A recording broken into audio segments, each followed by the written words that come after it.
It is my great pleasure, because Virginia's for lovers and Virginia's for racing fans, to state, gentlemen, start your engines.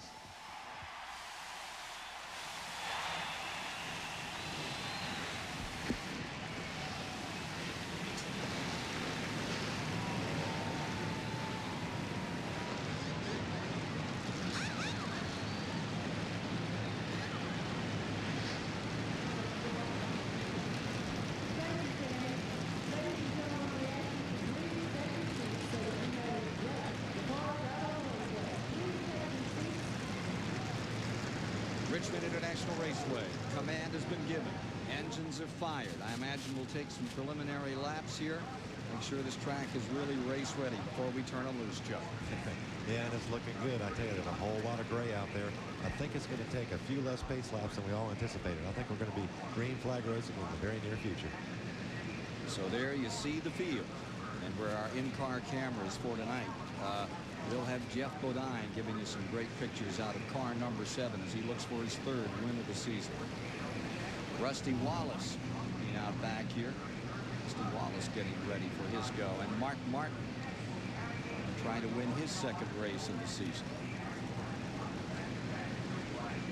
And out and back tonight, Jeremy Mayfield will be giving us some pictures as well in that fingerhead car, number 98. Now let's take a look at the Haviland starting grid for tonight's race. On the pole with a new record, 2nd time he set on the pole, both times at Richmond, it's Ted Musgrave. Alongside is Hut Strickland. He also broke the old record at 123.8. Great run for Hut. Starting the inside of row 2, it's the Labonte row. There's Terry Labonte on the bottom in his Chevrolet, and on the outside, Bobby Labonte. Getting back to row number 3, and there you find the guy, the defending champion. 1, 2, second another 2, Rusty Wallace. And Greg Sachs, the first man on Hoosiers, on the outside of that row 3. Row 4 tonight, Bobby Hamilton, who got his career going to the Grand National win here on the inside. And alongside Steve Grissom with his best qualifying mark to date in Winston Cup racing. For row 5, there's Jeff Bodine. And outside of Jeff, as we settle down for this start, will be Ken Schrader in another Rick Hendrick car.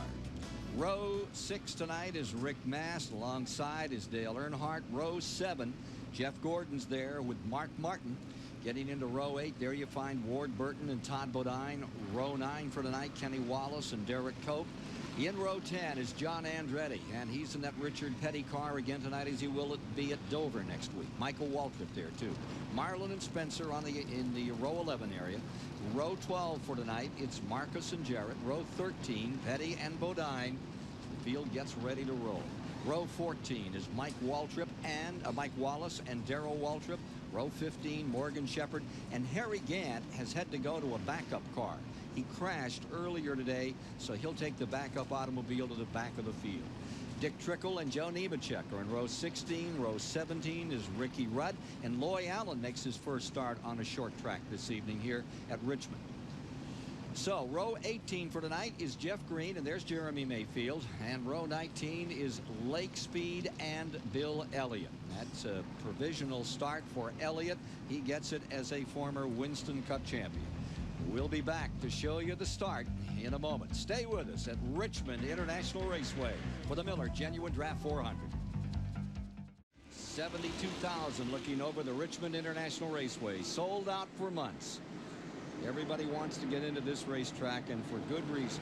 You don't see better racing than you do here in Virginia on this facility. It's banked 14 degrees in the corners. It's 8 degrees at the start-finish line. It's just about the perfect track. It has all the feel of a super speedway, and yet it gives you all that fender-to-fender, in-your-door confrontational stuff that you expect on a Saturday night, Chuck Bound. Well, that's true, Ken. It's got a little bit of everything, Richmond. One unique thing about it, for only 14 degrees of banking, it has an extremely good second groove. And with a little bit of luck tonight, we're going to see a whole lot of side-by-side racing. And I don't mean just for a moment. I mean for 4, 5, and 6 lap Little Johnson. It should be exciting. Update on track conditions. Randy Pemberton. Well, Dale Earnhardt has radioed to his crew, said it is a little bit wet coming off of turn 4 as well as going into turn 1. All other areas are A-OK as far as Earnhardt is concerned. They're going to drop the cars down deep into the bottom going into 1 here. Try and get that dried up. It looks pretty good to me, though. Well, actually, from up here, you can see it. It is darker down on the inside as you come out of 4 and as you go into 1. Now, remember, as you watch this racetrack, you see there it is, a D-shaped oval, and you see the banking there, that backstretch hardly banked at all. The key here is that that third turn is where you really have to nip them. You can really get in there a little too tight. You have to be so careful. The D shape is going into number 1, and you fly down in there, what, 135, 140 miles an hour? I'd say at least 140, because the pole speed, I think, is around 124. And you actually not only let off the throttle here, you get on the brake quite a bit to slow down to get through the center of these corners. So top speed down those straightaways is moving right along. They were talking about that in that shopping show, about how you really see the brakes heat up on this track. And well, yeah, I think less so today than a few years ago. But if the car's not handling well, you'll still see some red brakes. But I think the guys that really know what they're doing and really get them working good can float them through the middle of that corner and get away with a little less brake, especially as cool as it is tonight. And I hope brakes won't be an issue tonight. Let's take a look at what comprises the field tonight. There you see 5 Pontiacs, 13 Chevys, 20 Fords, as the battle among the manufacturer makes continues in Winston Cup racing this year. Ford's having a pretty good year. Full house standing by to watch this one. Now, these preliminary are none-counting laps. These are none-counting laps. Ford has 16 wins this year. Chevrolet has rung the bell 7 times. Pontiac had 5 wins with Wallace last year alone, and Pontiac really misses Wallace since he switched over to that Ford Thunderbird. Take a look at those manufacturer points at the present time, and that Chevrolet of Earnhardt keeps chugging away out there, but it looks like Ford may be on its way to its 2nd championship in the modern era, which goes back to 1972. Let's take a look at the onboard cameras, and here you are with Jeremy Mayfield out back. You're tailing the field pretty much here with Jeremy Mayfield in that Cale Yarborough car, the Fingerhut car. And here's Rusty Wallace looking him over.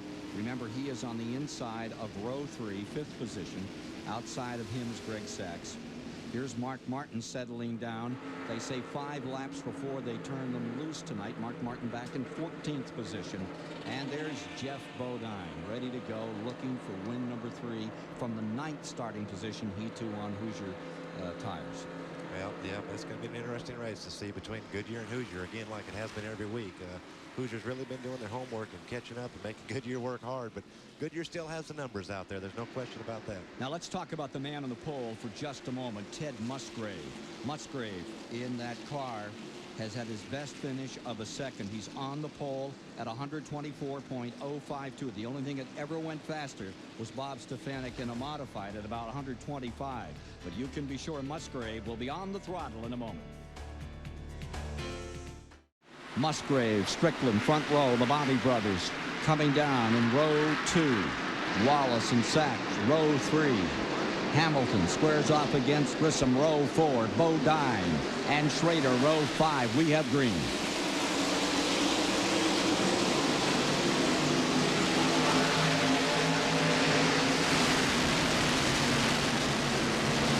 Clean start.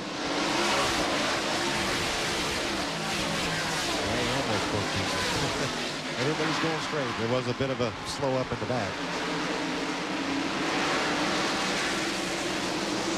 Got one car down. It's 28. Kenny Wallace. Yellow is out. Kenny Wallace down just off the bottom side of turn 2 as he came down through there. Kenny Wallace looping the Robert Yates car. Yellow is out after 1 lap. Back to the stripe. First time Hut Strickland has led this year is right now as he comes to the line.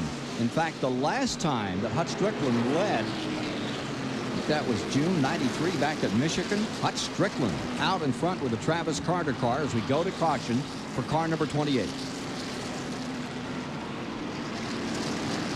Kenny Wallace, winner last night, has trouble on lap number 1 as we get it underway. Fires. Let's see how it looks as he brings it around. Another look at what happened.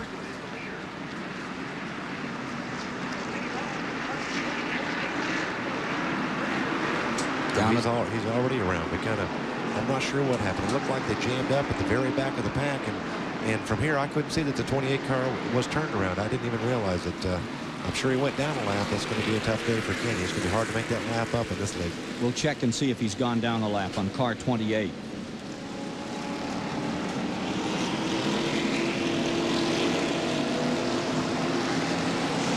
That hurts. One lap down. Really hurts. A lot of time to make it up. Now, he started back there near the middle of the pack. I'm not really sure what happened, but they just must have jammed up. I thought most of them would take it a little bit easy with the wetness, but you never know. Rick Benjamin has a word for us. Word is that Kenny Wallace is radioing to his crew saying the toe-in is off on the front end. We suspect he might have knocked something askew when he spun. Looked like he might have gotten up on the curbing down on the inside. We see him dropping back now. Apparently they're going to have to adjust that car. Pace cars in. We're back under green. And on the jump, Hut Strickland looking really strong. Nose is out in front. Musgrave, for the moment, stays in second. Here comes Labonte after him for third. For second. And there's Jeff Bodine under Sachs. Look at Terry Labonte working on the bottom and taking over in second spot. And Wallace eyeing that inside hole. On board with Rusty Wallace. Working lap 6. Bodine breaking through for him. Or rather, Labonte breaking through for him. Here's Hamilton in the number 40 scooting to the bottom. Yeah, Bobby's looking pretty racy too. His car's running good. He wants to get up there and mix it up with that lead too. Looks like Terry's going to take a look here. Terry Labonte on the bottom side. Car number 5 goes after Strickland. Bags him. This is in lap 7. Wallace lies third. Hamilton 4th. Musgrave falls back to 5th. Bobby Labonte in 6th. Well, I think they've been able to run just enough laps now to kind of sense what the track is and what kind of car they have and how it's going to work. And now they can get down to business and work their way to the front. Here comes the 3 on the inside, working for 8th. Greg Sachs in the 77 under some pressure. Jeff Gordon coming along. Earnhardt picking his way through. Now looks to the outside. Cuts back for the bottom of the racetrack. Coming down to turn 3 where you can really pinch him, and Earnhardt works his way into the bottom line. Let Sachs know he's there. That might be rubbing here pretty soon. Good old Richmond. Good old Richmond racing. Earnhardt shoots up through the inside, and he has Sachs.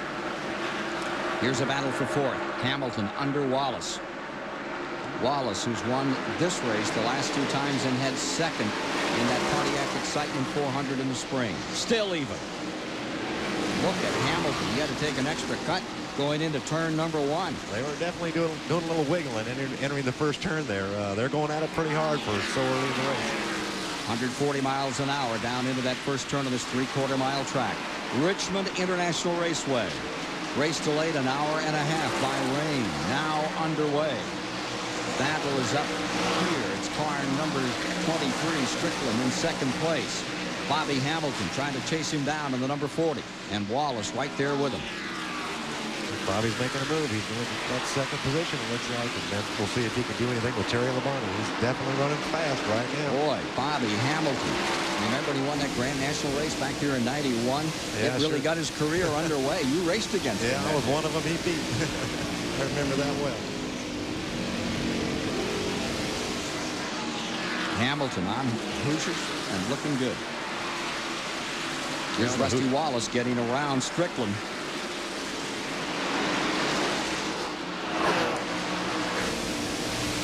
On board from Wallace's view out the back. One quick caution as we are underway. As Kenny Wallace got it around under heavy braking. Here's 22 and 16 in a war. That's 5th place. Musgrave in the 16 on the bottom.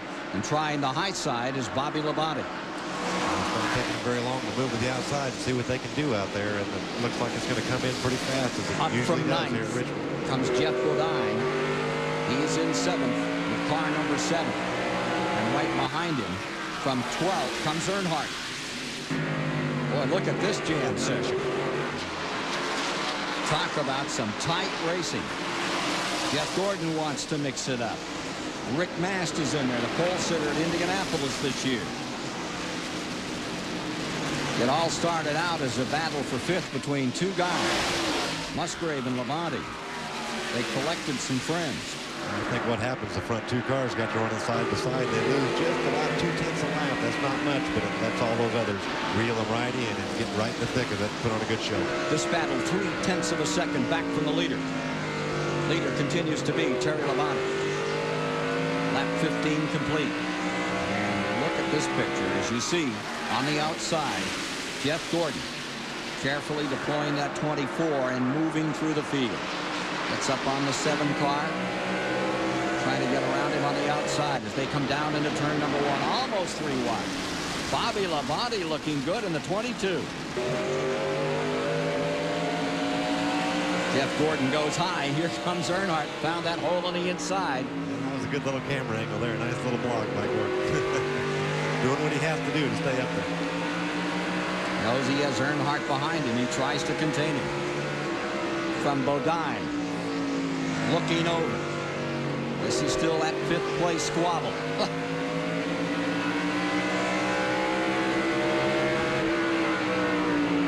Hard to keep that much horsepower hitched up, not get any tire spin, particularly off that turn number 2 area. Yeah, that's the hard one to get off on the outside. Now, turn 4, you get a little better run up off that corner down the front straightaway with that arch. But they're going at it pretty good here. They're pretty equal. I'm not sure who's going to win out on this deal. Looks like Jeff has the edge right now, but I'm not sure Bobby's done. Yeah, he's going to tuck down behind him, I guess. Bodine 5th. Bobby Labonte back to 6th. 7th. The 24 scoots to the inside. Gordon finds a hole. He's there. And Earnhardt looks him over. Now Earnhardt tries the outside. Here's Earnhardt trying to stack him up 3 wide. He'll settle for 2, and he'll move under Bobby Labonte if he can. Moving pick out there, and Gordon for Earnhardt. Now Earnhardt slides back in. Here's Randy with an update on Earnhardt's car. Well, from pit road, folks, you can see the brake rotors glowing on these cars already. The first one to point it out to their driver was crew chief Andy Petrie for Dale Earnhardt. He radioed to him. He said, Dale, easy on the brakes. They're already red hot. Dale said, I hear you. So that's it. But we'll try to get a closer look on that on camera later on tonight. But they do glow here at night. You know, a lot of the drivers, and I believe Dale's one of them, brake with the left foot. And when you're in that heavy traffic, really racing hard like he was, you sometimes accidentally ride that brake, and you need to be reminded by your team that, you know, they're getting hot, and you can quit riding it, and sometimes that'll get rid of that orange glow in a hurry. Take a look at Earnhardt trying to work his way around car number 22, Bobby Labonte. Bobby giving that car a tremendous ride, and there, for the moment, is your leader. There's Terry Labonte in the 5, staying in front.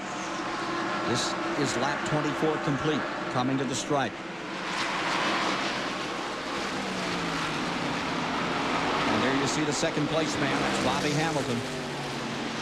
The interval between 1st and 2nd. Hamilton hangs right in there. What a ride he's giving it. Right to the wall goes Terry Labonte. Had to pick it up out there. Yeah, and I think that distance between 1st and 2nd might be closing up just a little bit. Terry's setting off a good pace, but that 40 car's, boy, he's trying hard to reel it in. And I think he is just ever so slowly. And there's the 3rd place cars. You see the interval there back to Rusty Wallace with 25 laps complete.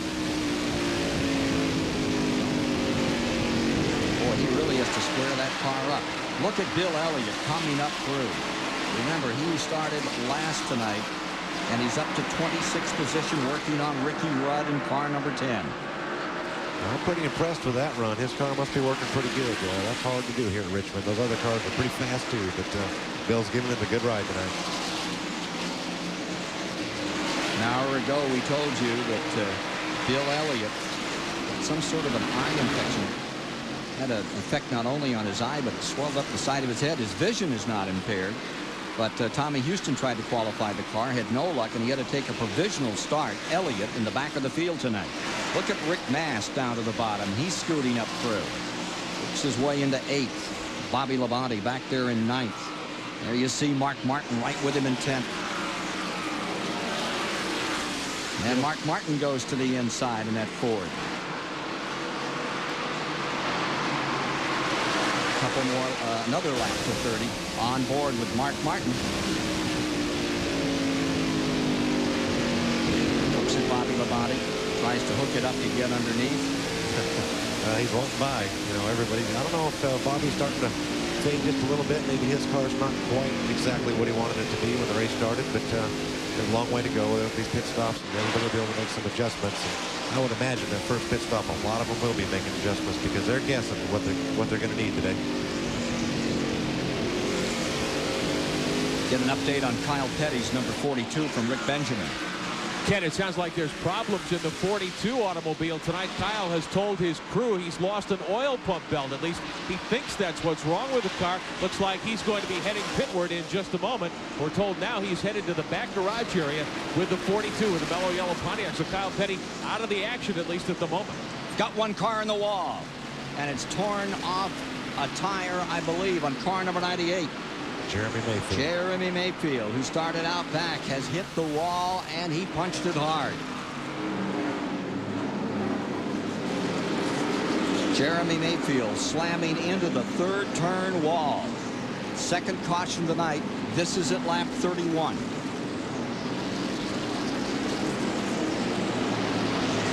And the back of 95 is showing some damage as well as it comes down. Jeff Green. Looks like he's got a flat right front tire. Jeremy was moving around in there. Looked like he was trying to get it going, but I think the car hit hard enough that I don't think he's going to be able to drive it into the pits. Oh, that's unfortunate for Jeremy, who's moved over to that Cale Yarborough team. Here they come. Get himself out of that thing. On the front of the field coming down onto pit road. This is probably a blessing for all these teams, not for Jeremy and the 95 car, but for all these guys that get to come in early and make an adjustment now that they kind of know what they have and get prepared for the next little jaunt here. Track was washed off, heavy shower came, and the temperature dropped dramatically. Yeah, it really 7 did. degrees. First and second place spit. There you see on the top the number 5, Terry Labonte, on the bottom, Bobby Hamilton. And Rusty Wallace is on pit road already. Buddy Parrott and company, they've done it again. There comes Labonte out. Hamilton, Jeff Gordon. Looks like pit road just a little bit slippery as they hit the end of the pits there. They're sliding around a little bit. We'll take a commercial break and be back to Richmond International Raceway. Second caution of the night in the Miller Genuine Draft 400. Mayfield hard in the wall. He's okay. Well, after the stop on pit road, there you see the top 6. Rusty Wallace, who went in third, comes out in the lead. Labonte finds himself back in second. Bobby Hamilton now in third. Then Gordon, Strickland, Bodine in the top 6. That's with 33 complete.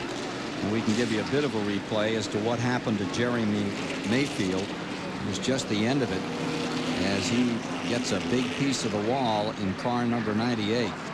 Takes the front and rear end. Yeah, you know, the 95 had a flat tire at the same time, so I have no idea if the two got together or exactly what happened, but there's a big problem for the 98 car. They're probably going to be done for the night. Replaced Derek Cope in that ride, and that's only his 7th time out. Hard knock in the wall. Let's go down to pit road. Wallace in the number 28 car is having his problems for sure. The toe in is knocked out by about a ½ an inch, Ken, and he's already made a couple of stops. Planning on doing some more. The whole crew is on the wall here. They've got jack stands in hand. That usually means it's going to be a few minutes, not a few seconds, for the pit stop. So there's the story on the latest on that Kenny Wallace incident when he spun on the very first lap. Now let's go to the STP Pit Center. Here's Rick Benjamin. Well, thanks, Ken. We're joined by Governor George Allen of the state of Virginia. Governor, good to have you with us again this year. It's great to be here, and it's great to have you all here. Well, we appreciate the opportunity. You've been very active trying to promote tourism in the state of Virginia. Right. How important is this race? Oh, this is the largest gathering for any reason, sports or otherwise, in the history of Virginia. We broke the record in the spring race, and now the Sawyers have added even more seats on here at the Richmond International Raceway. I told Mr. Sawyer, if you put a old milking stool here, they could sell that. It's absolutely packed. The weather hasn't had an impact other than slowing down the start of the race. Have we made you a Winston Cup race fan yet? Oh, yeah, I always have been. I've always very much enjoyed it. These race fans that come into Virginia or any place that there's a race, it's just great for our local economy, the hotels, the restaurants, gas stations. And they're good folks, too. And we in Virginia obviously think a great deal of racing. We have our own race car, Virginia's for Lovers race car, Sure. runs on the Grand National circuit, and we're doing very well. And so Virginia's for lovers as well as race fans. Well, congratulations, Governor, on a great turnout tonight. We wish you well in the rest of your term in office. Well, thank you so much. Governor George Allen with us tonight. The leaders have been very busy on pit road. Let's go to Randy Pemberton. Well, as far as up at this end of pit road, we have Dale Earnhardt as well as Ted Musgrave and Terry Labonte. Earnhardt was complaining about pushing coming off the corner, so they took a roundup bite out of that car, hoping to correct that problem. Ted Musgrave, not a good pit stop there. They had the jack fall on that car, so he lost several spots. He was 10th. He's back now about 14th or 15th. Terry Labonte had a flawless pit stop. He's back out and away. So other than that, that's it. Dick Berger? At the other end of things, it couldn't have gone better for Rusty Wallace. They had a pit stop of around 17 seconds, flawless for 4 tires and a full load of fuel. The tires they took off looked real good. Right next to him, Hut Strickland also did a 4-tire change, a good fast 4-tire change. No problems there either. They're in the front of the pack as a result. Falling back at the present time in the race, we have 38 laps complete. The car that's set on the pole now finds himself back in 14th position. Ted Musgrave sliding back through the field, made a real good start, but it isn't staying up tonight for Musgrave. It's falling back at the present time. He's got some work to do. He might be all right. They say it was a little bit of a jack problem on the pit stop, and that cost him some positions on the racetrack. But you know, Ken, that governor looked awfully young, or am I just getting older? What's the deal here? No, Virginia's for lovers. In this state of Virginia, 72,000. They've added about 6,000 or 8,000 seats to this Richmond International Raceway for every seat. Those are the seats. That doesn't include the suites, and they keep adding those as well. Now, they'll be up to 100,000 here in a few more years, no question about it. Another great throng out tonight to enjoy this race, and an incredible crowd last night on Friday night to see Kenny Wallace win that race over Mark Martin. Great Grand National battle. Elliott's come from 38th to 22nd as we're 1 lap away from the start. And as they get ready to go, it will be Rusty Wallace first, Terry Labonte second, Hamilton, followed by Gordon, Hut Strickland. Then comes Jeff Bodine 6th, Mark Martin 7th, Earnhardt, Rick Mass 9th, and you'll have Bobby Labonte 10th, Grissom in 11th, Schrader, Todd Bodine 13th, Musgrave 14th, and Greg Sachs 15th as we get ready for a go. Light comes off on the pace car. If you're new to racing, that's indicative of we're just about ready to get back underway here. And you see the 28 of Kenny Wallace diving down. He'd like to get that lap made up that he lost when he spun on the first lap of the race. Crowd up and ready. I don't think Rusty will cut him any slack here, though. He's going to have to earn it to get that lap back. The Wallaces side by side, but probably not for long. Green is out. Rusty has the jump, and Terry Labonte comes with him.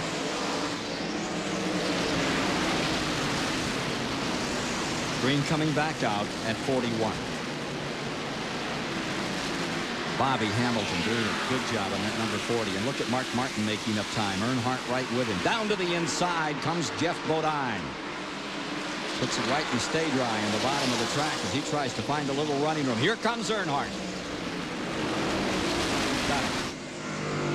So it's Earnhardt up to 6 on board with Jeff Bodine.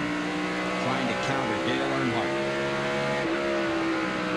Dale's going to take all advantage of this new set of tires he can. Get up there and get on the track position. Look at Earnhardt burn it right down on the inside. Bodine trying to hold on to him. Looks under his Hut Strickland. Strickland running in 5th. Here comes Earnhardt to the outside. You may see a few sparks fly here. Earnhardt trying to pull by. Bodine staying right with him, low on the track. Lap car, Kenny Wallace just in front. And look at this lead battle. Rusty Wallace on the high side, down on the bottom. Terry Labonte. Bobby Hamilton will try to go right with him. Oh, it's Terry Labonte back in the lead, and here comes Bobby Hamilton for second place. Watching it live on TBS, Richmond International Raceway is where it's happening tonight. Lap 45 now complete of 400 to be run.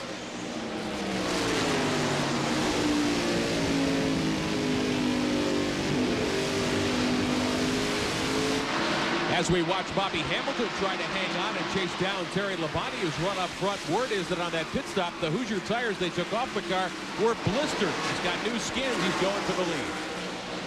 Hamilton nearly colliding with car number 5. And Labonte wisely gave him a little room, and Bobby shoots down the inside and takes first place. Terry Labonte in second. Rusty Wallace is in third. It's Gordon in fourth. Further back in fifth, Strickland, Earnhardt, and look at Earnhardt work the bottom of that racetrack. Gosh, does that car look well. It's pretty strong. Pleasure to watch. I understand that's a brand new car they've got here tonight, and I think Dale's been pretty happy with it so far in practice. And right now, it looks like it's getting the job done pretty good. He's on the move. Strickland, who started outside of the front row, now under challenge from Bodine. And Bodine barges down to the bottom, and he's riding wheel to wheel down the main straightaway. Riding about 140 miles an hour into turn number 1. Give it to... Just gave it to the side. Change some paint back here. Really tightens up coming off turn number 2. You've got to be so careful off that second corner. The guy on the inside really has to give the guy on the outside a little bit of a respect, or they're going to bounce him right into the wall. It happens a lot. Pretty easy over there. You just kind of got to work together. Bodine in 6th. Strickland in 7th. Here comes Martin trying to take that 7th position. Mark Martin with only 1 win this year. Remember Watkins Glen a year ago? It turned it all around. He won those 4. They won this year at the Glen, but it hasn't repeated since. Take a look at this screen. 75-22. Grissom in the 29.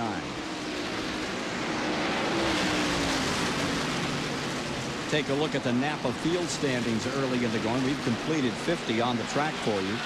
Take a look at the Napa standings back to the field for all of your favorites.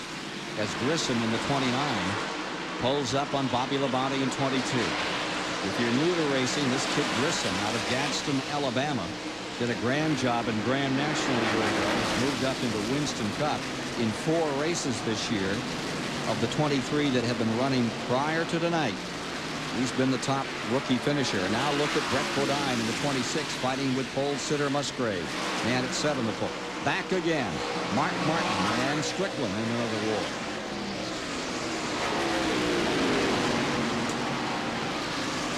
That's 7th place at stake. And Martin has it this time. Looks like he's finally cleared him. He's able to pull over to that outside wall and get a better entrance into the 3rd turn. He should be able to pull away now. Maybe see if he can get up there to jail.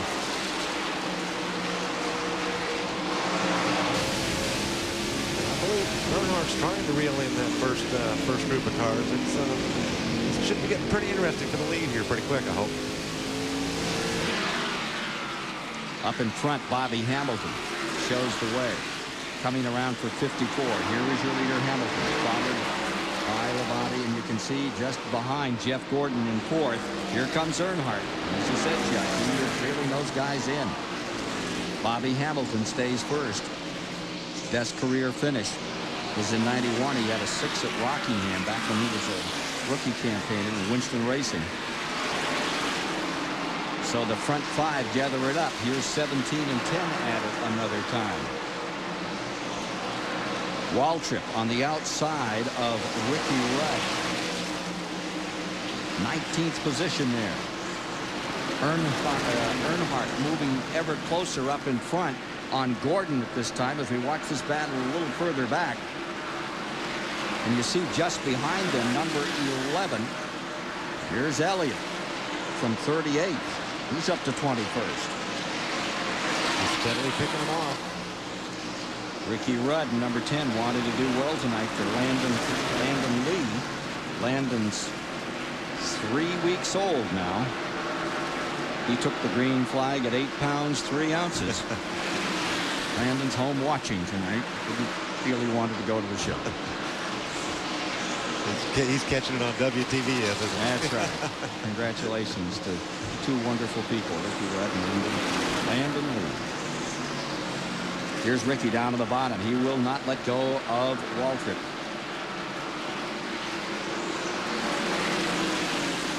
Rick Benjamin standing by with Jeremy Mayfield. Ken in the SDP Big Communications Center. Jeremy Mayfield, one of the early retirees. You whacked the wall a ton. Are you okay? Yeah, I'm fine. You know, I hate it for all the people at Fingerhut. You know, really felt like we had a good run going. We come up a little short in qualifying. I feel like we had a good car and just came up short tonight. This is an opportunity for you. You've just moved into the Cale Yarborough car several weeks ago. How do you like it so far? So far, things are going good. You know, like I said, we messed up a little bit in qualifying here and really felt like we had a good race car, better than what we were showing, and just kind of biding our time. And things just got in front of me getting into 3 over there and put it in the wall, and I'd say it for all the people in Fingerhut. All right, wish you luck in the future. Jeremy Mayfield, the driver who Cale Yarborough says has a ton of raw talent. Said he just couldn't let him go. Really made a fight for him, and could end up in a court suit. T.W. Taylor very unhappy about losing him. Greg Sachs losing 18th position.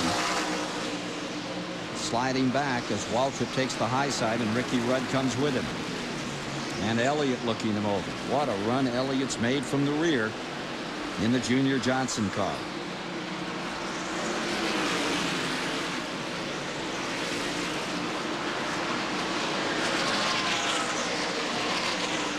Well, here's Rusty Wallace in 3rd spot. Jeff Gordon with him, and here comes Earnhardt. Ever the challenger. Earnhardt to the outside on Jeff Gordon. That one turn wedge that they took out of Earnhardt's car must have helped her out just a little bit. I guess so. He just motors down to the bottom. He is running. That brings Earnhardt up to 4th spot. Gordon back to 5th. Wallace in 3rd. Terry Labonte 2nd. Bobby Hamilton deployed in the lead. Wallace. Hold him off here. Got his hands full.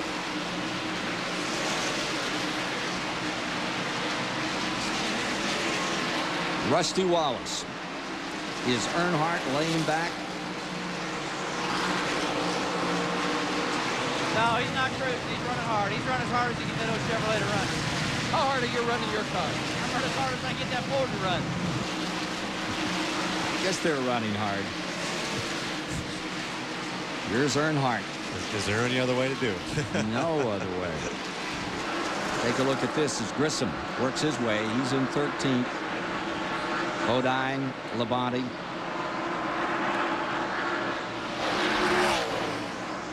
Lead battle beginning to shape up. Hamilton coming after Terry Labonte. I think Terry just slipped by Hamilton, Ken. Hamilton slipped by Terry earlier on the restart and pulled away a little bit, but then they kind of leveled out. Terry reeled him back in and just slipped on by him. So I don't know if this is a tire situation or a chassis situation, but Bobby's strong in the short run. Terry's a little stronger in the long runs. 13th position here. The 22 and the 26 at it. That's Brett Bodine down on the bottom.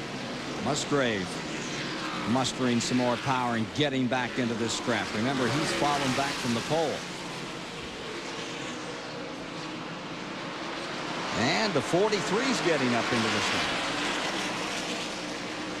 Here comes John Andretti. He's got one more ride, we believe, at Dover with Petty. Nothing has been secured about that ride yet, but what a combination of names. Petty and Andretti together on this car number 43. John's giving it a good ride tonight. With more on the 43 car, here's Rick Benjamin. Well, Ken, we understood earlier from one of the STP team's key representatives that both Richard Petty and John Andretti are in hard negotiations about next year, and they're hoping to work out a deal this week. So it looks as though Andretti may have found a permanent spot in that car. Second place changing quickly as Earnhardt gets under the 40. Puts Hamilton away and drives off. That car is just amazing. That number 3, when it's right, it's dead on. It looks like Bobby Hamilton, or rather Kenny Wallace last night. Now here's Bobby Hamilton fading high and Rusty Wallace getting down to the bottom, trying to make up some ground. Yeah, Gordon's going to follow him right on through. It looks like the 40 car is giving up a little bit. I don't know if it's chassis or tires, but it's starting to back up some. Gives up 2 spots, moves back to 5th. Closing. Earnhardt on Labonte for first place. 71 complete. 2 cautions thus far in the event. Richmond International Raceway, as from 12th position, Dale Earnhardt has moved his way up to second. Look at this fight. Grissom down to the inside on Rick Mast. And he's away and clear. We'll hear a lot more. That number 1 of Mast was in 12th. Just gave it up.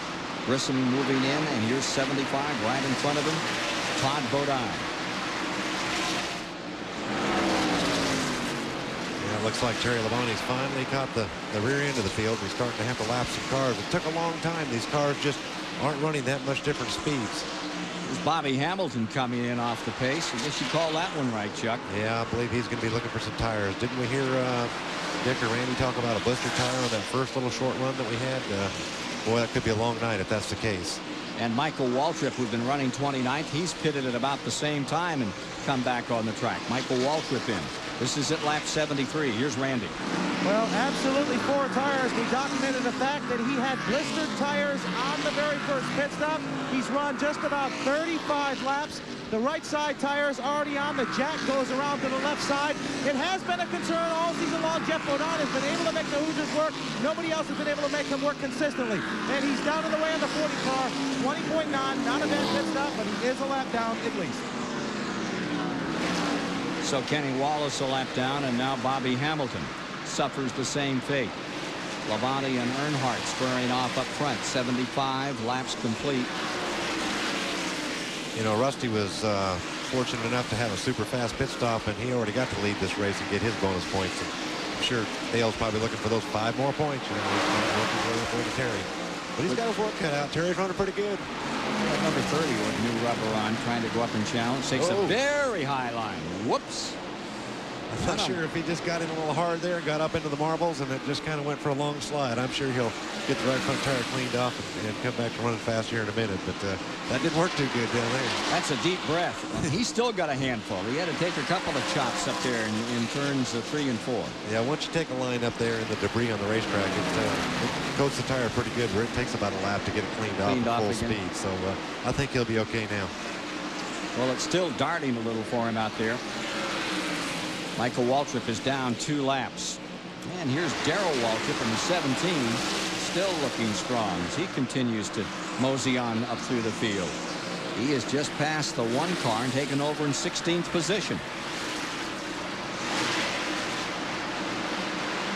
So old DW having a pretty good night. To look at the leader here, it's Terry Labonte fighting his way, but beside Lake Speed. And we'll be back to Richmond International Raceway as we complete 80 with more shortly. We're showing 85 laps now complete.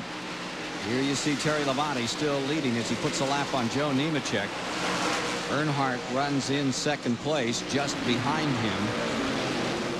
Dale trails by about 1 5/10 of a second. That's the difference between the number 5 car and the number 3 of Earnhardt, currently in 2nd with Wallace 3rd and Gordon in 4th. Further back in the field, remember the story we were telling you about on car number 40? How he was leading, doing so well. Bobby Hamilton up there fighting in those front running positions, then made that pit stop. Came down, changed tires. I believe they discovered they were blistered. We can get more on the story of Bobby Hamilton from Dick Berger. Well, Ken, both Hoosier and Goodyear came to this race with a brand new tire, one that had never been run in competition before. Hoosier, in fact, came with a brand new design. They call it asymmetrical. Real complicated to explain it. I really don't totally understand it, but here's an asymmetrical tire that came off the back of Ward Burton's car. As you can see, it's blistered. Jeff Bodine was the Hoosier tester. He is still out there. Apparently no problems there. The Goodyear cars also came with a new tire. No testing whatsoever. Test is going on right there, right now, on the racetrack. The 7 just radioed in. No problem with tires. Labonte continues to lead. He's on Goodyear's. But the story is this Bodine. He is amazing on tires. That's Jeff Bodine, the driver of car number 7. I don't think anyone takes as good care of his tires as Bodine. Here you see him. Yep. Jeff Bodine has a real talent for that, not only as a driver, but also as a chassis man. He's able to overcome maybe slightly too soft a compound and make it work, make him live on his car. He doesn't abuse him. He sets the car up properly, and it's paying off. Dick said he radioed in, said no problem, and he's holding on to 5th place where most of the other Hoosier cars have already been on pit road. So it's a real credit to Jeff Bodine. Mark Martin trying to take that spot away. Martin back there in 6th.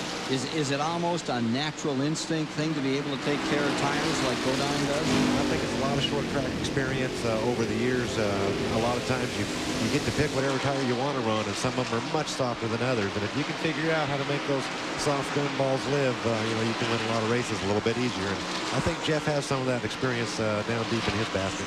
Well, he's had 2 wins this season, pretty impressive. He also leads the list in DNFs this year. Has not much to do with the tires, of course, but that's one that he's trying to work out and get some longevity out of this car. Yeah, that's just, part of the pains of owning your own team for the first time. Yeah, or a little bad luck. Or meeting your brother at Indianapolis.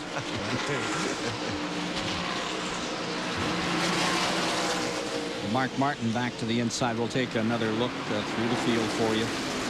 Show you where everybody's running out here. A lot of good racing.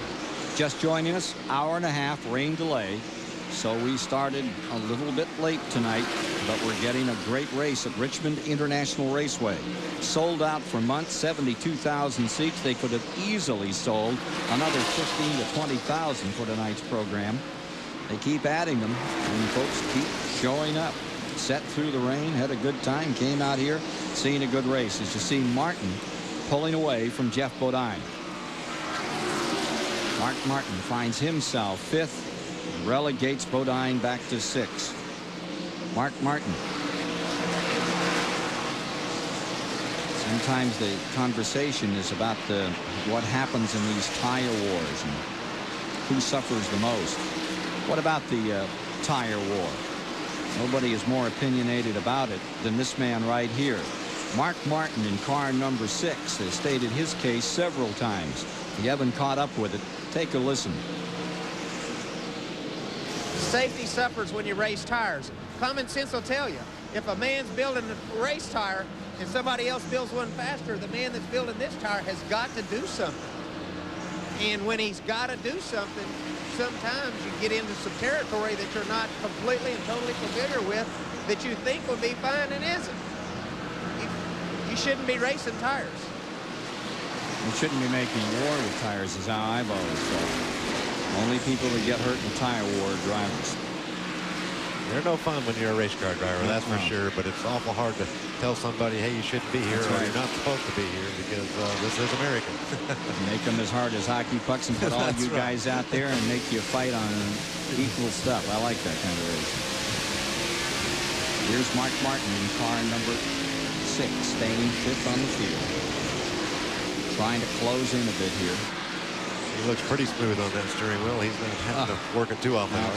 Roush gives him good stuff, that's for sure. Labonte 1st, Earnhardt 2nd, Wallace 3rd, Jeff Gordon. That's who he's trying to close on at the present time. Goodyear's up in the front 5. Jeff Bodine is the first Hoosier car. He's back in 6th spot. We'll see 100 laps complete this time by. With Chuck Bown alongside, I'm Ken Squire here at Richmond International Raceway in the STP Pit Center. Rick Benjamin tonight, Dick Bergman, Randy Pemberton with us. Bring you all the action. Joe Nemechek going down another lap. Boy, Martin threw that one high. He's working his way through the lap cars. He's trying to keep the next guy up there, Jeff Gordon, in sight. And Jeff's running pretty good, too. Watching these top runners with this baseball stripe on. Take a look at the leaders thus far in the race. Terry Labonte jumped right out there. Earnhardt taking a crack at leading this. Wallace has had a crack at it tonight. Gordon's had a little shot at first. Martin to get back through this field. Leaders thus far we've seen out here at Richmond International Raceway. We're talking about Ernie Irvin a moment ago. I'm hearing that he is better. I heard that he was on the phone with Earnhardt and says, don't tell him I've retired. Sounds like he's getting better. Ernie Irvan, if you're listening tonight up in Michigan, everybody here sure wishes you're back and back soon.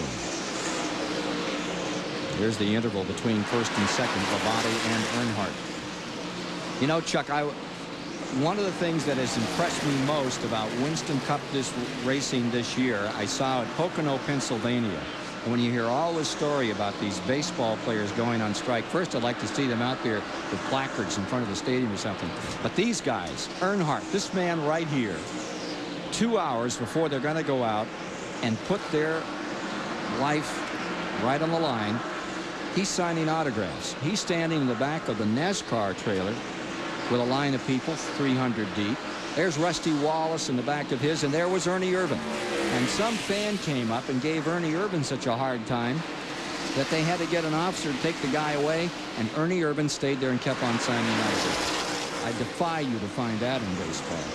I think race drivers have to work so hard to make it in this business. There's so many people wanting your job or looking for the opportunity with the short tracks all over the country, and NASCAR sanctioned races everywhere. It's just amazing how much dues you have to pay to get here, and it's pretty hard to get the big head and snuff everybody off. It's a real compliment to get asked for autographs, although I think it gets sometimes a little crazy in NASCAR, but these guys are awfully good about it. And incidentally, they weren't charging $10 or $20 an autograph either. Let's get Randy quickly on Dale Earnhardt. There may be a tire situation developing here. Well, I'll tell you what the discussion was. Dale Earnhardt did go over the radio, and these guys talk in very short bursts when they're on the radio. Just like everybody else, we listen to scanners. We try to interpret what they say. He was talking about a right front tire possibly going down. I've watched the crew did scurry around a little bit, but I don't believe it's Dale Earnhardt. In fact, he was riding behind the 12 car, and he was backing up. I think it was on the 12 car. Rick Benjamin, can you enlighten any more on that? I don't know. Well, Randy, we're understanding that they're going to try to adjust the rear track bar on Earnhardt's car. That's the second car we've heard of. They want to try to make some rear-end adjustments, apparently, on the 3 car when he makes his next pit stop. Notice how low that Earnhardt sits in that car, Chuck. I mean, he's all the way down in that thing. Yeah, and he's really not that short of a man. He must be, I'm not sure how tall Dale is, but I'll bet he's, close to 6 foot, maybe even a hair more, and he sits lower than some of the guys that are 5'7". He really likes to get himself down there low in that racetrack. Watching Earnhardt in second spot.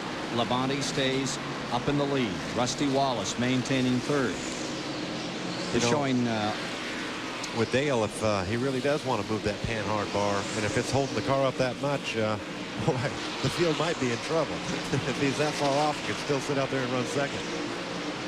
110 laps as you watch Ricky Rudd under pressure from Rick Mast in car number 1.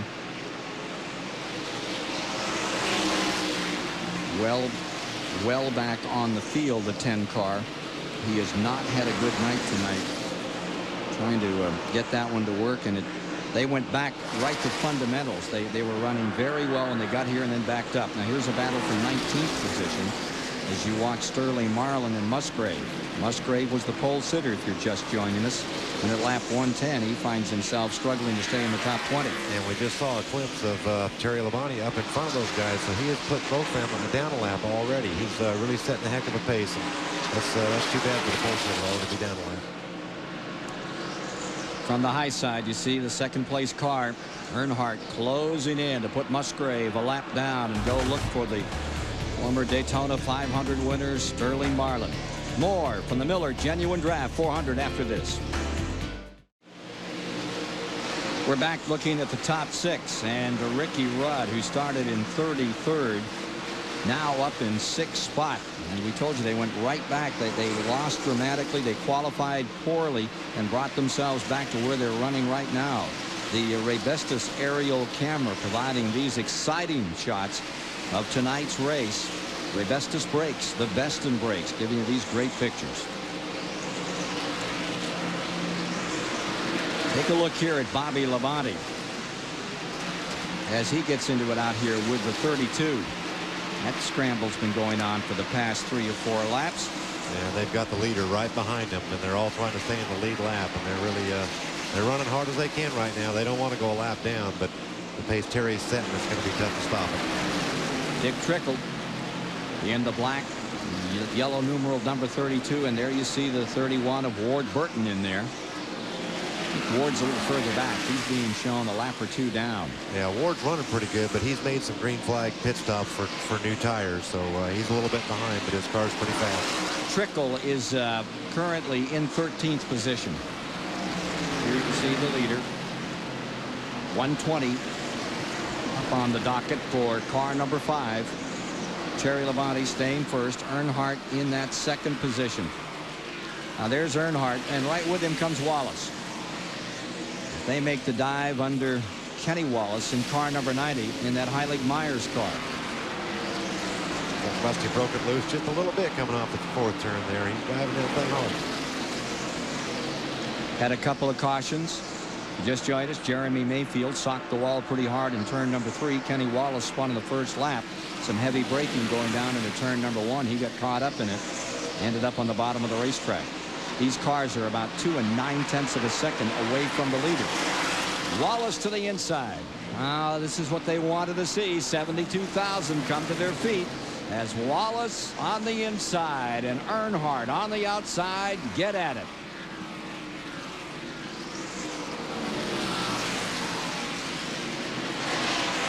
Caution coming down. Yellow's out. 3rd of the night.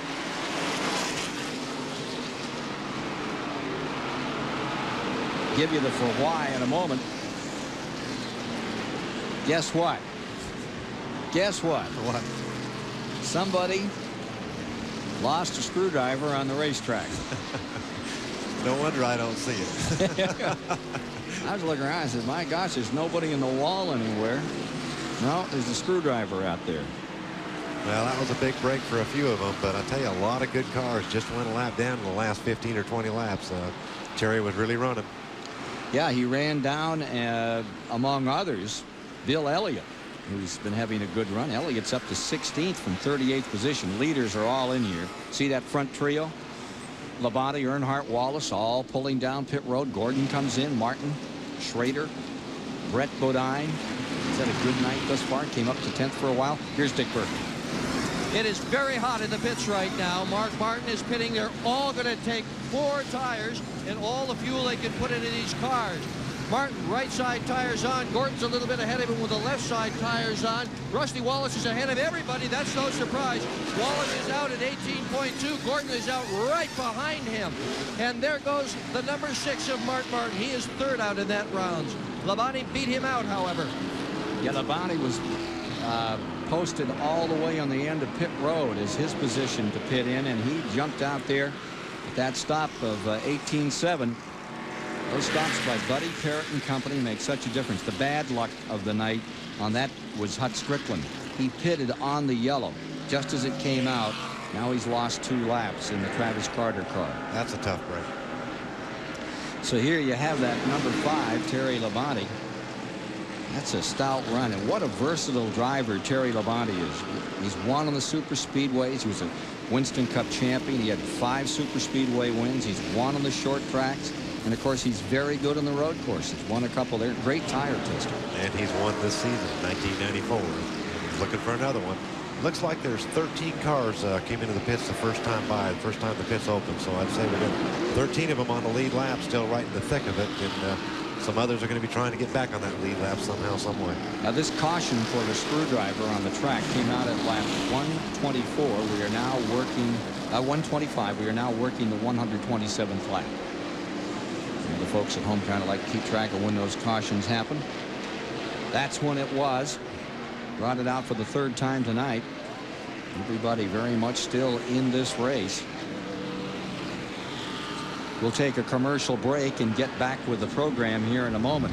Hopefully we found that screwdriver by then. Stay with us here at Richmond. Back with you at Richmond International Raceway. 130 laps now on the board. Top 6 stay pretty much as they were. Caution flag is out. Debris on the speedway. Leader stays with Labonte. Harry Gantz, number 33. Remember when the race started? He was dead last. He qualified fairly well. Then but he wrecked a car in that final practice period today, so he had to go to the backup. And he was very concerned about it. He thought he might have a drive shaft problem. But right now he's running 25th, a lap down. That's where Harry Gant is at the present time. So Harry Gant in car number 33 may get a chance to do a little more running here before this night is over. Let's go to Rick Benjamin. A lot of concern in the Jeff Bodine pits as well. Bodine's Exide batteries Ford very strong at times tonight, but they've got handling concerns too. We're told that they were going to drop the air pressure in their tires a little, and a tire situation where they almost had a blistering problem. They were going to put some wedge in that car too on the pit stop. And Dick Berggren is standing by to let us know a little more how the field is playing this pit stop run.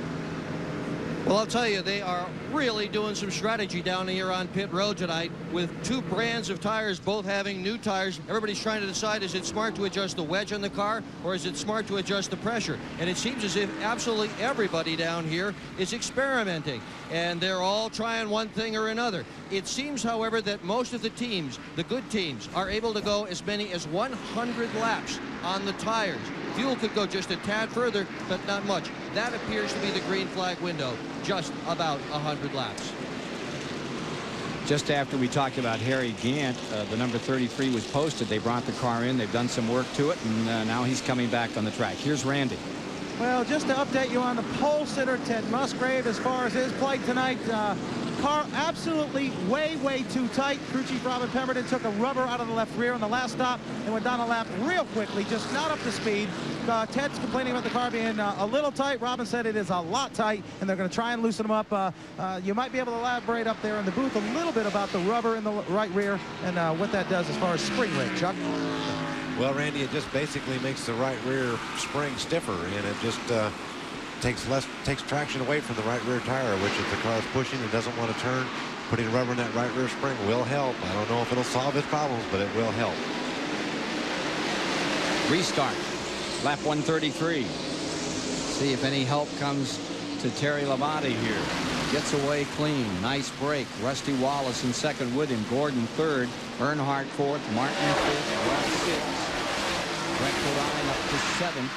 Jeff Bodine in eighth. A struggle for first as Wallace tries to ease it down on the inside.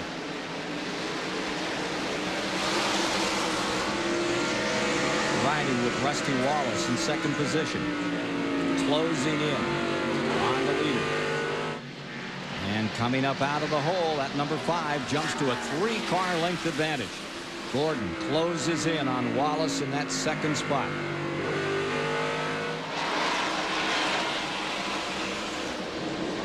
Car 75, Todd Bodine passed the leader. Look at this. Fighting their way down into this first turn. Some tough running out there. Todd Bodine passed the leader after the yellow came out. NASCAR took away that lap, and they penalized Todd a lap. He's back in 30th. There's Dave Marcus, who's won here a couple of times at Richmond. That Olive Garden car, number 71, down on the inside, looking good.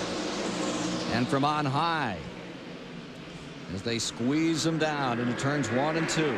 Beautiful shot. Car number 29, Grissom, getting under John Andretti in the 43, and 43 back on the outside, just in front of them, the number 30, Michael Waltrip. Nice battle there. Looks like they're going to want to get out in that high lane, though, to get around the Dave Marcus car. He might not have gotten new tires or something. He seems to be backsliding a little bit.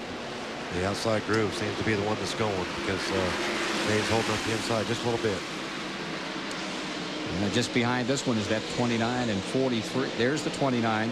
Well, that traffic is heavy from there on back. I'm telling you, they are everywhere. Second place battle. Gordon goes for it. Finds Wallace and tries to close him down right here. Coming around. Jeff's been right in the thick of it, right from the start. He just hasn't quite got above about 3rd or 4th, but he's been running good. On board with Wallace. Taking a look now. That's what Rusty's seeing out of his rear view mirror. How much attention do you pay out back? Well, you just kind of give a lot of quick glances, but Rusty knows where he's at all the way around the racetrack, believe it or not. He's looking ahead more than he's looking behind, but you glance enough that you pretty much know where that guy is all the time. See Mark Martin back there in 5th. Rudd stays 6th.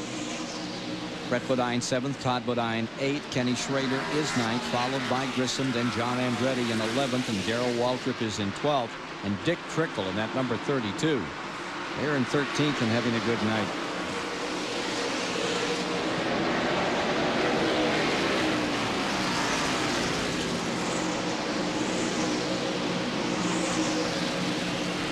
You want to take the spot, or you want to worry the guy right here, taking another look at the full field?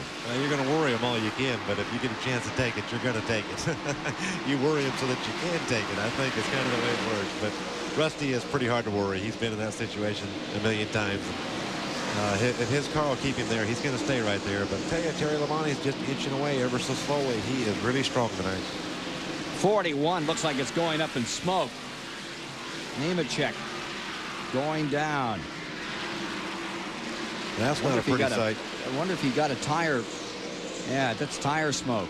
Apparently he ran into the car in 19. That's right? Not a motor. It must be the right quarter panel or right front fender must be pushed into the tire.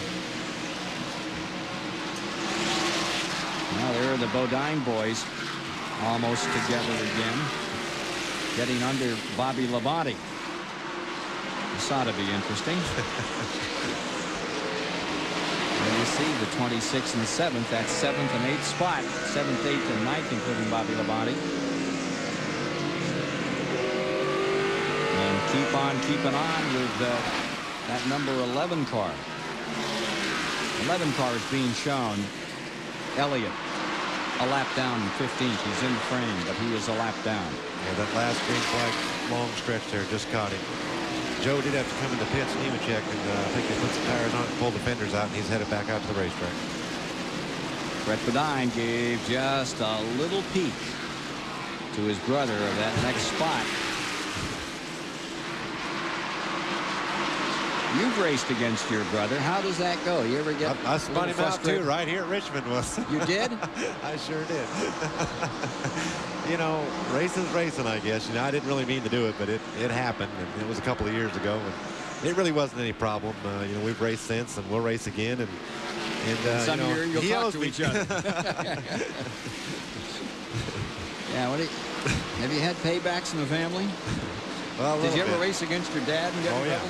Yeah, well, I didn't get in too much trouble, but I did race against him some, and you know, I'm sure that I've moved him over some, and he's moved me over some. He wouldn't have it any other way. Now you kind of forget all your friends, I guess, when they do drop the green flag. You're all business, and you're racing. Well, the charge was made the other day about the Wallaces running together. Mark Martin was a little angry about that. Of course, those Wallaces are pretty competitive. I understand that back in Missouri when they ran the short tracks, they could pretty much start a rebellion, a small rebellion or a large revolution almost every other weekend. I think they're very competitive, extremely competitive, and that's why personally I don't think Mike Wallace had much to do with trying to help Rusty win that race. Take a look at this scramble. This is for 9th position. The 25 car, Schrader on the outside. The 29, Grissom. What a great run young Steve Grissom is having. Steve knows how to get around Richmond Raceway, no question about it. Ooh. Hello, how you doing? That's just part of racing here at Richmond. Steve will continue to try, and Kenny will continue to try to hold him off. Comes right back on. That's that number 2 turn. Down the front straightaway they go. Yeah, this is where it gets tight again. They're getting ready to exit turn 2. See if they rub again. Oh, close. That was not a cigar winner there. The other one was definitely. This is a scramble that's going on for 9th position. Schrader's there, and the 29, Grissom's trying to take it away. That's a good example of that little race they were just having, and how, you know, the inside is usually the preferred line around every racetrack we go to, but here at Richmond, you can keep them RPMs up and that momentum up on that outside pretty well. And Schrader was able to hold Steve off, you know, in that second groove. That's what makes racing so exciting here at Richmond. 3/4 mile track, bank 14 degrees in the turns, 8 degrees here in the tri-oval. Just a couple on the back straightaway.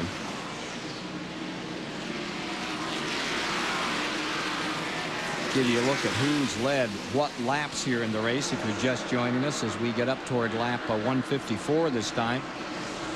There are your lap leaders. Terry Labonte has really had a night so far, leading 115. Of course, Mark Martin led a lot of laps last week. Thought he was on his way. Schrader led a lot of laps at Darlington, but it was all Bill Elliott when it was over. And it only takes one lap to get the win. You're just going to lead that last one, that all-most important final lap. But any lap can have that hand grenade in it, as it was for Mark Martin, that cost him dearly in the points last Sunday at Darlington. Great race for Bill Elliott. First win since '92. Here's Jeff Gordon and Earnhardt. And it looks for the moment like Jeff Gordon. Earnhardt's right there again. Third spot here. This is all at lap 155. Dale says thank you. He heads down the back straightaway. Jeff must have given him a little bit of room down there in turns 1 and 2.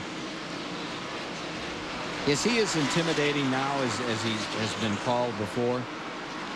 Well, you don't see many guys running over him. But I think he's smoother, and he doesn't wrinkle the fenders quite as much as he used to. I think he's just gotten wiser, and that's why he has 6 championships and probably on his way to number 7 this year. Wouldn't that be something? I mean, what'll be something when he goes for 8? Bill Elliott back in 15th position, running 1 lap down from dead last. Great performance here tonight. You can learn more right now from Dick Berggren about Bill Elliott. And I'm going to ask his crew chief, Mike Beam. Mike, how is Bill feeling? Well, he's not 100%. We had to change motors here for the race, and his right eye is kind of blurry. But, I mean, he's just holding on. We really can't change drivers right now because, we don't lose track position. And we have to come from the rear. We just get our stuff up so bad. We're just going to ride it out here and see what happens. Well, let's hope good things happen for Bill Elliott. Of course, next year back to Dawsonville, Georgia with brother Ernie and the old Dawsonville shop renovated. McDonald's will be with him. Ought to be a pretty interesting season when George Elliott has the boys at home again. Back with the leaders, lap 160. There you see Terry Labonte continuing to thrash this field. Wallace stays second, Earnhardt third, Gordon fourth, Mark Martin fifth. And there is John Andretti. Now he is staying up in the lead lap in car number 43. He's running 11th at the present time. And the last time that 43 finished on the lead lap, Jimmy Spencer in big trouble coming in. The last time that 43 finished on the lead lap was Richmond 1988 with Richard at the wheel. Only 1 week after that terrible flip that he had at Daytona, that devastated. Here's Jimmy Spencer coming in. I don't know. It looked like yellow's out. Caution. I don't know. He was dropping some sparks going down the backstretch, but all the tires are up. But it was smoking, so I don't know if something. It's burning. Something has come loose on the front end of that car pretty seriously. Well, they get the safety crews there. Going to put the dry chemical to car number 27. Comes in on fire. Jimmy's out of it already. The 2-time winner this year, Jimmy Spencer, is away from the McDonald's car number 27. Bad break for Jimmy Spencer tonight. Not having the best of evenings. I'm curious as to just what happened to that one. It's hard to call it. I really couldn't tell from here, just seeing some sparks and smoke and then a fire. Maybe Dick or Randy can find out for us. He was back in 32nd position when that happened and brought out the 4th caution of the night. It comes in lap 163. Leaders are in. Here's Randy. Well, Dale Earnhardt, Winston Cup champion, is in. Right side already going on. As far as Terry Labonte, he also in. Beat all these guys off of pit road last time by. Interesting on Dale Earnhardt's pit crew, a substitute jackman, David Smith home, having his tonsils taken out as far as on Monday. The 2-car Rusty Wallace already down. Terry Labonte goes, Dale Earnhardt goes, Rusty wins. A dead heat off of pit road between Earnhardt as well as the 5-car Terry Labonte. Talk about a drag race, even at 45 miles an hour. That's pretty exciting stuff. Earnhardt and the 5-car beaten by the 2 cars. They came out. So We'll have 163 in the book now. 164 when they come by in the rearview mirror. Yeah, we're nearing the halfway point already. It just seems like it's going pretty quick tonight. Joining us now, we were delayed by rain. Hour and a half. The rains came down at Richmond, Virginia. They did a great job of getting this track back in shape, but you can still see dampness along pit row. They have tarpaulins that they put along there. Here's Waltrip coming out in the 17 car. Darrell's been having a good night. He's up in 9th position, and there you see Dale Jarrett rolling the 18 back out for Joe Gibbs and company. He's running 19th on the field. We'll take a break and be back with more at Richmond International Raceway. Kenny Wallace a lap down after he spun out on the very first lap. Come back to Richmond International Raceway. You're looking live. I can give you a report from on high as the cars circulate under caution. 166 laps in the books tonight. Rusty Wallace, Dale Earnhardt, and Terry Labonte have been just going at it hammer and tongs for quite some time. After this round of pit stops, Rusty out in front at the moment. Want to tell you about our upcoming broadcast here on TBS Sports. We'll be live at Charlotte in 4 weeks, October the 9th, the Mellow Yellow 500. Very close to the end of the Winston Cup season in 1994, and the drivers in contention for the point battle. If anyone's going to chase Dale Earnhardt down, that will be a critical race in that battle, and we'll have all the coverage for you on TBS live on Sunday, October the 9th. Ken, Chuck? Getting set or restart. Completing 168 laps as they come to speed with Wallace first, Earnhardt, Labonte, Gordon, Brett Bodine in the top 5, Mark Martin in 6th, Rudd in 7th now, Jeff Bodine 8th, Schrader, Grissom in 10th, John Andretti in 11th, in 12th, and Waltrip in 13th. Well, that's on the lead lap. It's let's see. Terry's going to have to work for it. You know, he was up there leading this race at will. He has been pretty much all night. Now he's back to 3rd after the round of pit stops. He's going to have to do a little work, I think, get by Dale and Rusty this time.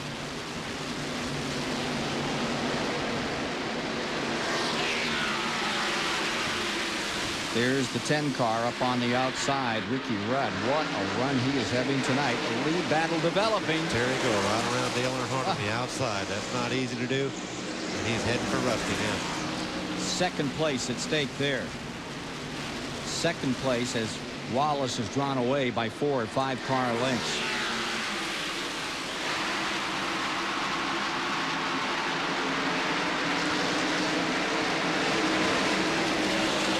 Sort out coming out of turn 4.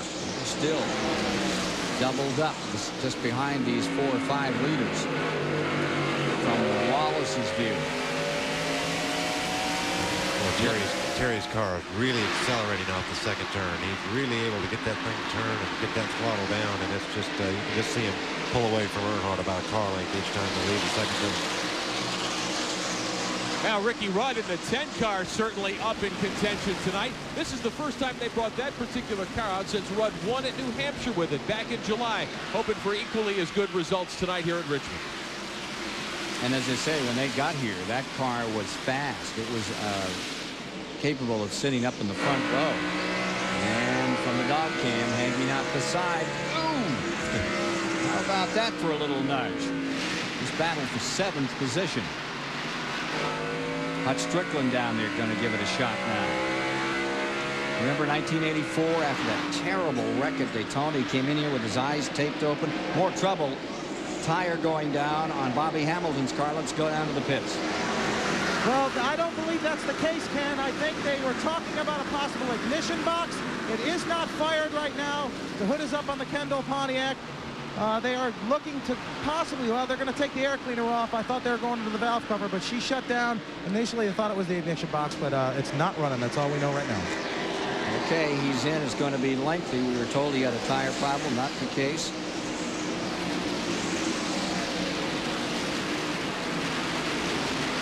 Watch that 40 car down on the bottom there, Chuck. What do you think? Yeah, that's pretty serious. Something's definitely misfiring. I don't know if it's broke internal parts or if it is ignition, but it's major problems for Bobby Hamilton tonight.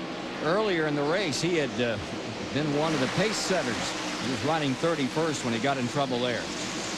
You know, that last go around the pit stops, I'm curious if the first 4 cars there, if any of them made suspension adjustments, and if they did, which ones and how much, because you know, they were all 4 running awfully good before the the caution came out and they all 4 pitted. I'm just wondering if they left everything alone, if they're happy, or if they are working on it. Maybe we can get that story from Dick Bergman and Randy in a moment. Watch this 5-3 and 24 confrontation for second spot. Here's Terry Labonte. So methodical.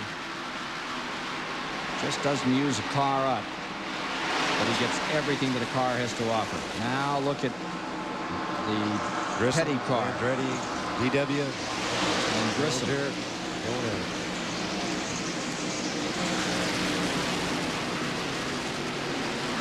That 43 car stays in 9th spot. And looks really strong tonight for John Andretti. Trying to secure that ride, stay with it for a while. Backing up to 8th is Ricky Rudd, and up to 9th moves John Andretti. Here's the 6 and 26, 5th place scramble. Mark Martin has it. Brett Bodine wants to take it away. Rick Mast a couple of laps down back there in 23rd in car number 1. Yeah, Rick's been fast too all night, but I think he had to make an unscheduled green flag pit stop for some tires. That's putting down a couple laps. It's hard to make it up here, but both the Bodine are having a good run. They're both chasing Mark Martin right now. Jeff Bodine, number 7, is in the 7th spot, and there you see the 26. He's got him in sight. He just can't quite get up there and do anything with it, but he's working on it.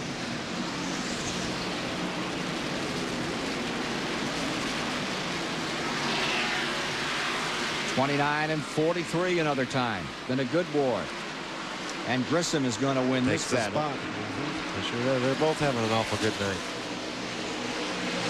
So with that move, Grissom goes to 9th, and John Andretti is back to 10th. And right there in the picture is number 17. That's Waltrip. Darrell in 11th. Darrell's having a pretty good run this evening as well, just behind this twosome. Yeah, and actually about the past month, old DW has gotten her going a little bit better here. He's getting stronger and stronger and starting to have some pretty good runs. I'm sure he's pretty happy about it. Bet he is. And you see the 17. Here's Dick Bergman. Jimmy Spencer's in the back of his truck right now. Your car's just caught up with you. How wild a ride was that? Not really that, but I was trying to cook some French fries. No, I tell you something, all night long it started to skip right from the get-go, you know, and we really don't know what happened. I switched the ignition boxes twice, 3 times, and the coils, and evidently it broke a timing chain or something, snapped back to the carburetor, caught on fire, just a little carburetor fire, nothing major, but, you know, we weren't running as well as we wanted to, but still felt we had a top 10 car. Try and get him in next week at Dover. Yeah, he doesn't, a little bit of fire doesn't bother this guy at all. He'd make a great short order chef, no question about it. Throw a quarter-pounder on there for me, I guess. Yeah, next week is Dover, the week after Martinsville, then North Wilkesboro, and then October 9th, Charlotte. Busy time, 10 weekends in a row that started there at Indy. They're riding with Jeff Bodine, right behind brother Brett. They look like they know their mother is watching.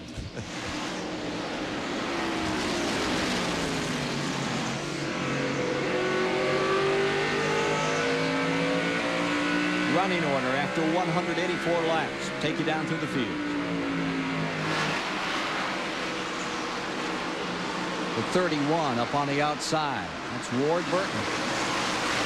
He's running 2 laps down in 24th position present time. Ward Burton in the 31, but for the moment running very well.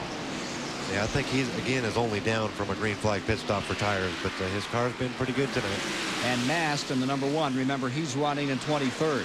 The story of the race right now is the number 6 car with Mark Martin, with whom you're riding. He's in 5th, and the 26 down tucked in the bottom of the racetrack. That is Brett Bodine, then Jeff Bodine.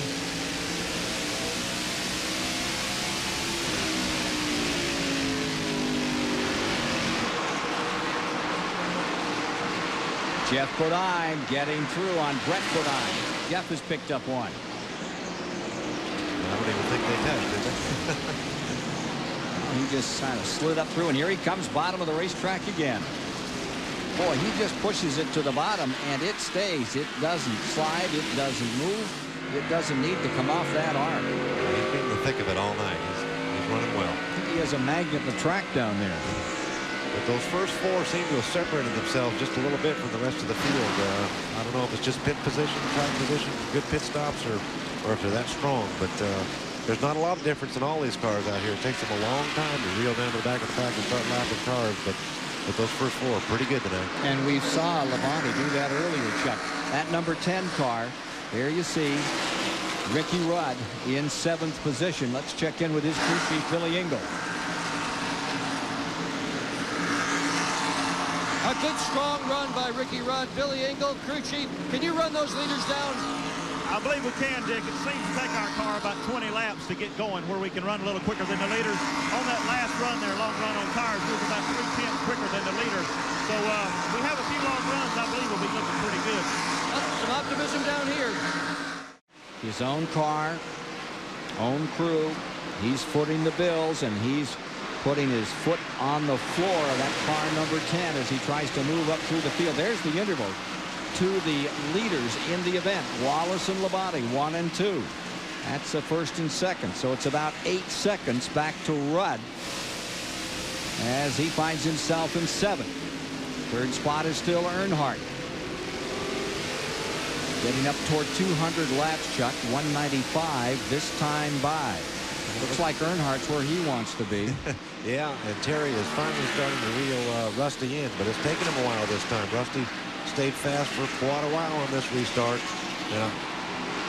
Take a look at the interval back to Mark Martin in the 6th position. I think Jeff Bodine has just taken the 6th position from Mark. Jeff's kind of on the move. It looks like Ricky Rudd might be going to work on him too here in a minute. I don't know if Mark's car is getting a little tight on him or what. I'm not sure, but on the 10 board. car and the 7 car on the move. On board with Mark Martin as he continues to stay right in the midst of this fracas. So we're closing in on the halfway mark as you watch Ricky Rudd in the 10. Up on Mark Martin.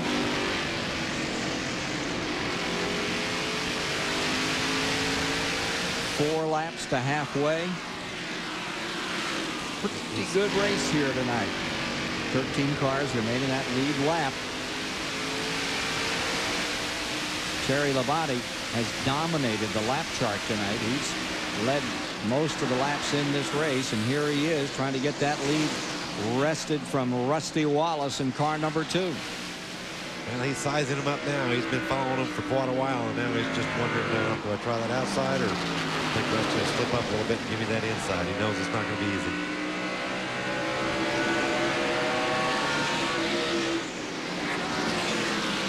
All the way to the outside. Here's the 10 car. 10 is around 6. That's for 6th spot. And back up front, here's the struggle. This for first place. The Hendrick. He's going to make it. Clean and sweet. Hendrick car just beautiful tonight. The Kellogg's colors go back into the lead. And here in the Miller Genuine Draft, their car finds itself back in 2nd spot another time. Off the 4th turn and down the main straightaway. Closing in on the halfway mark as they lap Loy Allen another time. He's running 33rd on the field. Loy Allen in car number 19. Rusty's driving his pretty hard trying to keep up with Terry. You can see him break it loose a little bit coming off the 2nd turn there. He's trying to hustle it, but Terry's car is just awfully good. Terry Labonte has now led 127 of the first 200 laps. We're halfway in the race as they put a lap on Kenny Wallace. Kenny's had a great season in Grand National. What, 3 wins there? Won that ARCA race at Daytona to begin the season. Now driving in that Heilig Myers car. From our Raybestos aerial platform, I mean Mike Wallace. Yeah. I said Kenny. Let me correct myself. Kenny's having a pretty good year too. Yeah. He's won a couple of Grand 3 National races, but Mike, he's been in victory lane 3 times this year. He's doing real well. Well, Raybestos providing these exciting aerial shots of tonight's race. Raybestos Brakes, the best in brakes, with the best in these high aerial camera views of this 3/4 mile track.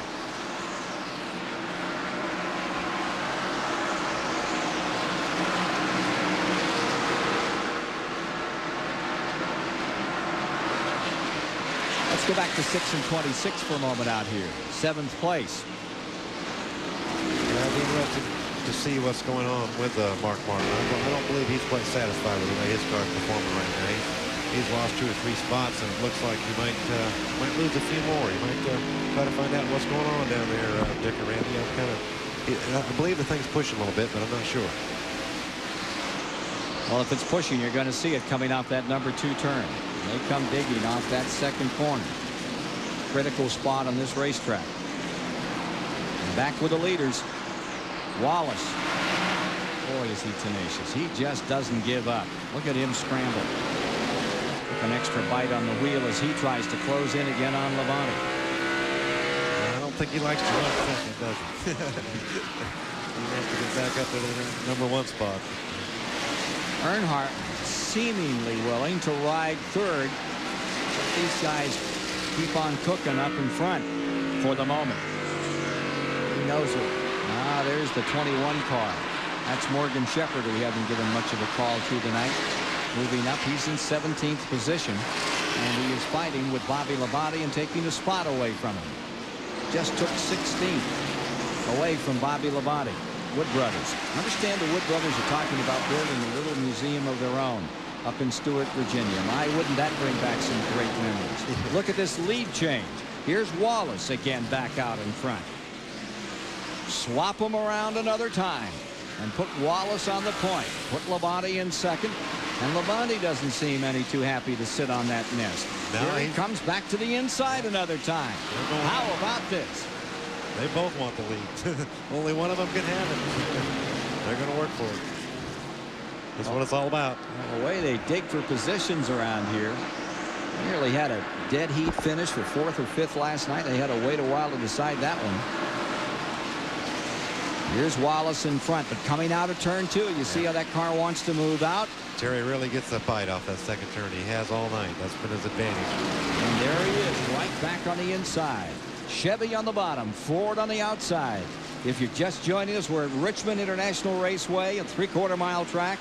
They're up to about 130, 35 right here. They'll dump it off about 140 at the end of the main straightaway. Michael Waltrip back on pit road another time. This is for 1st place, just past the halfway point. Yeah, this is what we talked about before the show started. They can sit there and run side by side, lap after lap after lap, and Richmond's famous for that. Oh, the lap car is going to make Terry have to pull up to the outside, but boy, it was a good show while it lasted there. Maybe we'll see some more of that before Ward it's over. Burton there, but look what's happened. There's the 3 car. While those 2 are having this little fracas up in front, Earnhardt says, thank you very much. I just as soon close in on this. I wouldn't mind taking a shot at 1st for a while either. He's saying, do it one more time, guys. Let me get those last 10 car lengths. I'll be right there. I'll help you. Is there any kind of a draft on this 3/4 mile track? Well, I really don't think so. I mean, you can get in line and draft, but I don't think the speed's quite enough to really let it make an effect like it does at so many of the racetracks. Brett Bodine down the inside into 7th. Mark Martin fading here. Look at Grissom come on. How about that? Grissom up to 8th and back to 9th. Goes Mark Martin. Gadsden, Alabama's Steve Grissom having his finest night. Randy Pemberton. Well, guys, I came over and asked Steve Neal what the problem was. Mark is searching for a groove out there, but can't find one because the car is bad loose. It's bad loose. They need some wedge in the thing. He said, Steve, it's killing me. We need a caution, but they're going to have to try and wait it out and see if they can pin on green flag and try and tighten that thing up. But he's bad loose, guys. Well, Grissom, who qualified 8th, is just great. Maybe bad loose on some others. He's dead center perfect for the moment. Grissom in the 29. There's the 6th that's fallen back into 9th. And Grissom keeps whittling through this field. This could be his best night ever in Winston Cup racing.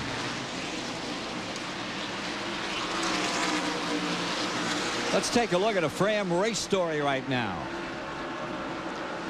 Lap leaders at this point. Had a caution early on.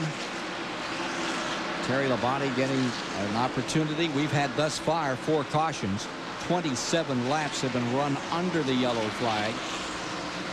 The 42, Kyle Petty, is retired from the event. The 98 Jeremy Mayfield has crashed out of the event. Poor old 27, it had its problems and it's gone behind the wall. Short night for Jimmy Spencer. I think we have one other retiree. Yeah, Jeff Green, number 95. 4 cars from the 38 that started not on the field. 216 laps are now complete, and you're riding with Rusty Wallace with these live pictures from Richmond International Raceway as Wallace puts another lap on Nemechek. Gets himself about a 2-car length advantage. That's the biggest lead he's had in the last 15 or 20. Earnhardt's keeping him right there in sight, and Jeff Gordon is not very far behind. So those first 4 cars are still right in the thick of it. But Mark Martin can get him to come up with caution and get some edge in that car. I guessed that he was pushing earlier, but I guess wrong. I had a 50-50 chance, but he's a little loose. And I'm sure that he'll get that thing straightened out and be a contender too. Oh, here we go. How about this another time? Side by side again. And Dale's saying, oh boy, here's my chance.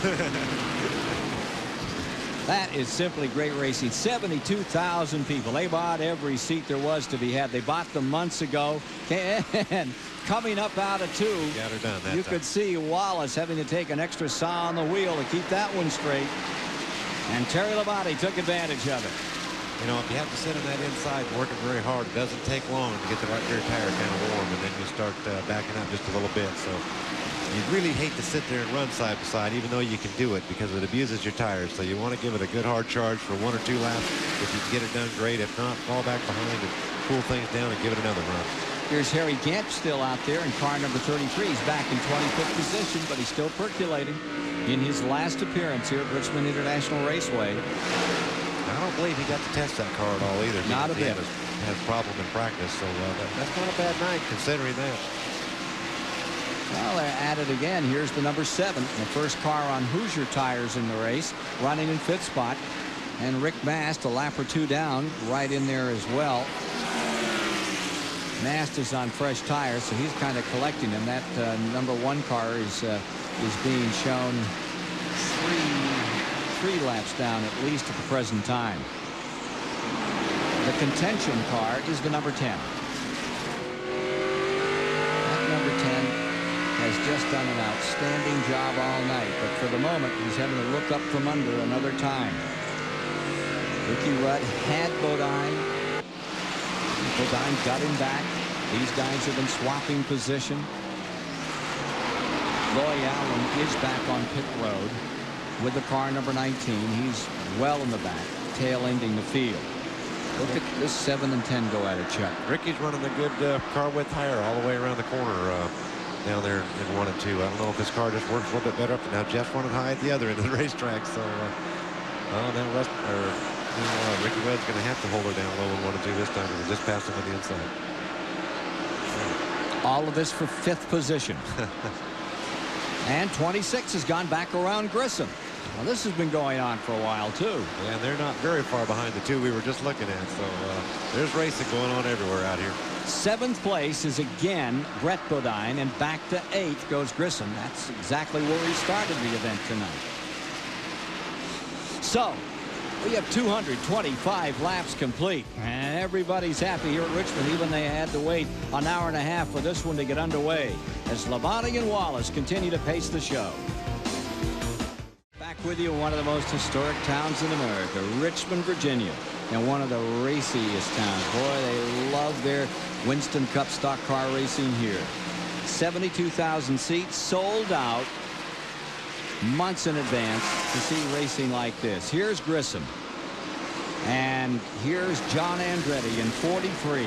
And I think that battle's over. I think Steve flipped up a little bit in the 4th turn, and John jumped on the inside and just motored on by. 8th position to John Andretti. He's fighting for a chance to stay in that car, and what a show he's putting on. Here comes Mark Martin another time back on it, and look at this for 2nd place. Hello.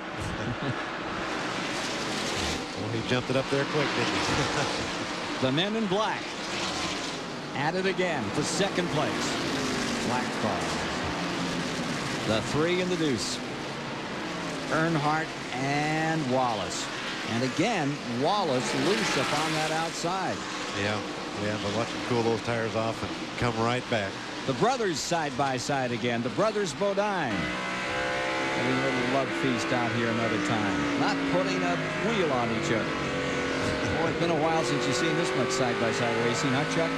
Yeah, I think these guys are just figuring out a little bit better lines because, you know, they'll kind of fall back a few positions, and then the next thing you know, boom, they're right back up and retake the positions they just lost. So they're just sorting out lines out there if they're tight or loose or whatever, figuring out a little bit faster ways to get around Richmond tonight. It's Mike Wallace up on the outside in Junie Donlevy's car. What, 63 different Winston Cup drivers have driven for Junie. Of course, he's only won that one Winston Cup race. But when he comes to Richmond, it's always special. Hometown, and he's been around here since day one. Ran that first Darlington race. A lot of history with that Donlevy team. Labonte. Car owner Rick Hendrick has won only once here at Richmond. Have to go back to '86 to find that. Tim Richmond won that one for him. Last car in the lead lap is Schrader in 13th position, number 25. And his teammate Terry is not very far behind. That's how close Labonte is to lapping the 13th place car. This is at lap 238. I'm sure Kenny knows he's there, and he's running just as hard as he can. His spotters told him Terry's coming, but 43, just knocking him down. John Andretti coming on. Up to 7th. Seems good to see those STP colors running that well again, Chuck. Yeah, that's a pretty sight to see that number 43 Pontiac making a strong run. Take a look at a Napa field summary for you. Folks at Napa making this possible for you to follow back through the field. See where everybody's running. The surprise right now is Andretti in the 43. Started 19th. And the son of Aldo Andretti's having a great night. There he is in that 43, and looks like that 7 is off its feet a little here. I don't know if his right front tire problem or if he just went in the corner a little too hard and got up the loose stuff and slipped up on it. Looks like it just slipped up on it.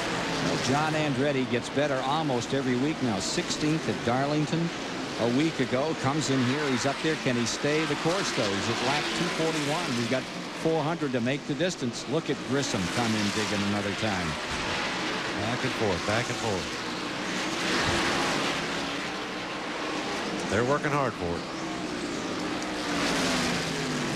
So that's Grissom dusting off the car number 7. And it sure looks like there's something slightly amiss on that car of Jeff Bodine at this point. Here's Ward Burton easing on up through. He's slowing up just a little bit here. I don't know if it's just starting to lose his grip. And, you know, that happens. You get the long green flag stretch, and sometimes it just kind of starts giving up. And the 43 trying to close in on Brett Bodine at the present time. John Andretti stepped off it for just a moment there as he goes searching for even stronger cars to run against now. He's tried everybody all up through the field, and so far he's accomplishing from 19th position. Richard Petty won this race a record 7 times, including 5 straight years in 043. What about this Richmond track? What's tough about this track for a newcomer, John Andretti? I think it's always tough because you're always learning the tracks, but from the standpoint that when you go down, the track is fairly smooth, but when you go down turn 1, it's a little bumpy. But as you come off of turn 2, it's really, really tight because it's shaped like a D. When you come off of turn 4, you got a lot of room. You got to kind of plan way ahead to get through everything.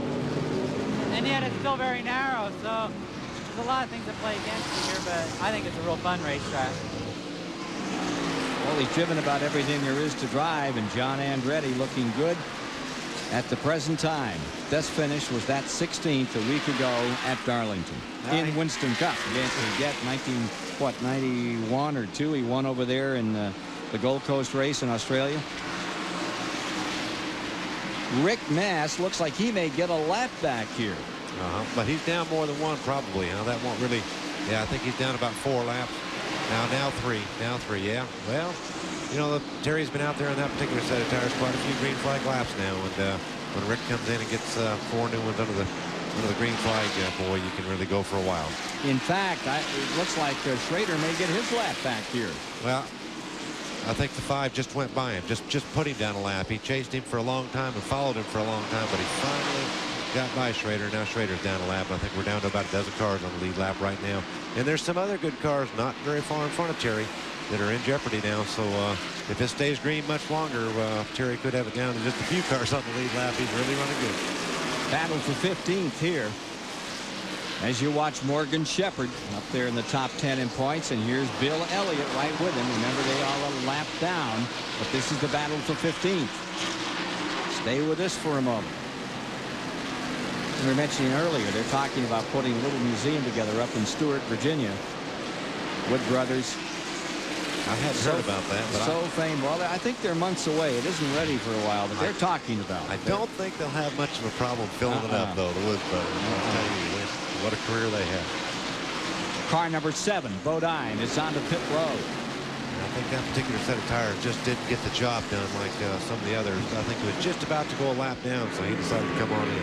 Back to 12th position. Here he is.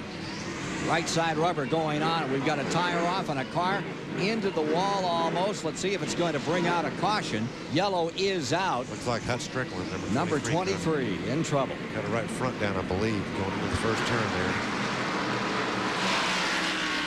Boy, that'll be costly for Jeff Bodine. He's sitting in the pits now getting her tire. That's too bad. Well, that's going to put him a lap out of kilter with the field. Bad break for Hut Strickland. Lucky to save it. It looked like it was headed pell-mell into that outside retainer. Yeah, it did. I thought he was going to have a pretty good impact, and I'm not even sure if he even touched it. I don't think he was did. Lucky. He got her slowed down and under control just before it got into the fence. On pit road, Strickland in the 23. Leaders now pitting. Strickland was 25th, and that incident took place. This is at lap 252. Leaders in. 45 miles an hour on pit road tonight. Labonte, the leader, brings them in. Earnhardt with him. Gordon is in. I believe Ken Schrader got his lap back. I think it was a big break for him. And Schrader did get his lap back. Let's go down to pit road. Well, Brian Griffin on the front tire for Terry Labonte's team. Gary Smith works the right rear. Walter Smith on the jack. They're already over to the left-hand side. Tires are off.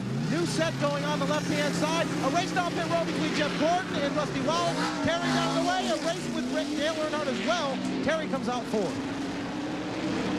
So they're the front three again. Wallace out there first.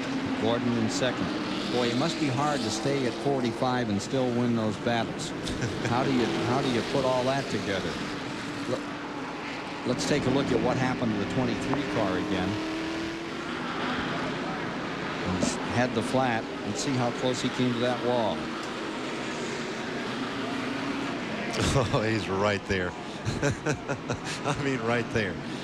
What was that song Henry Mancini wrote about Mr. Lucky? Hut Strickland. I just hope he didn't do too much suspension damage driving the car back on a totally cut down right front tire. It's a long way around this 3/4 mile track and dragging that rim. Sometimes it'll grind off the sway bar or other parts of the suspension. Cause you some major problems. Hopefully he'll be okay. So John Andretti keeps the 43 car in the top 10. With them bunched up, we'll get a chance to see just how much more he can do in this race tonight. Let's go to Dick Berggren. And we'll ask the guy that really knows the answer to that. How about the job this guy Andretti's doing tonight? So far, he's been doing super. The car's real heavy. It's pushing all around, but he's driving the heck out of it. And so far, we've caught the cautions right to keep him getting a lap down. So everything's going good right now.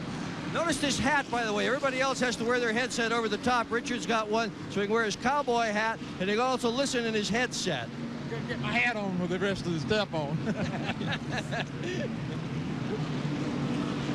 It's an art form, folks. It's an art form. In sixth spot right now, John Andretti for Richard Petty here in the Miller Genuine Draft 400.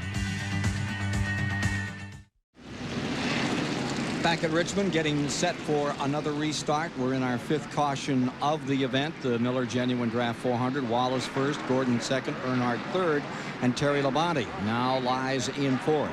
With more on the Labonte story, let's go trackside. Well, Gary Dehart and Rick Hendrick, the car owner, stand here. You all got smiles on your faces, and then deservedly so. You've had a good run, but what about the pit stop? Kind of put you back just a bit. Yeah, we had a little problem on one of the lug nuts, I think. Not a big deal. We'll get back up there with them in a little bit. The car's really great. It's been good all week. We did a lot of work on it and changed a bunch of things around. But right now, we're looking forward to another long run. We ought to get back up there. Yeah, you guys haven't dominated a race like this in a long, long time, at least Terry has.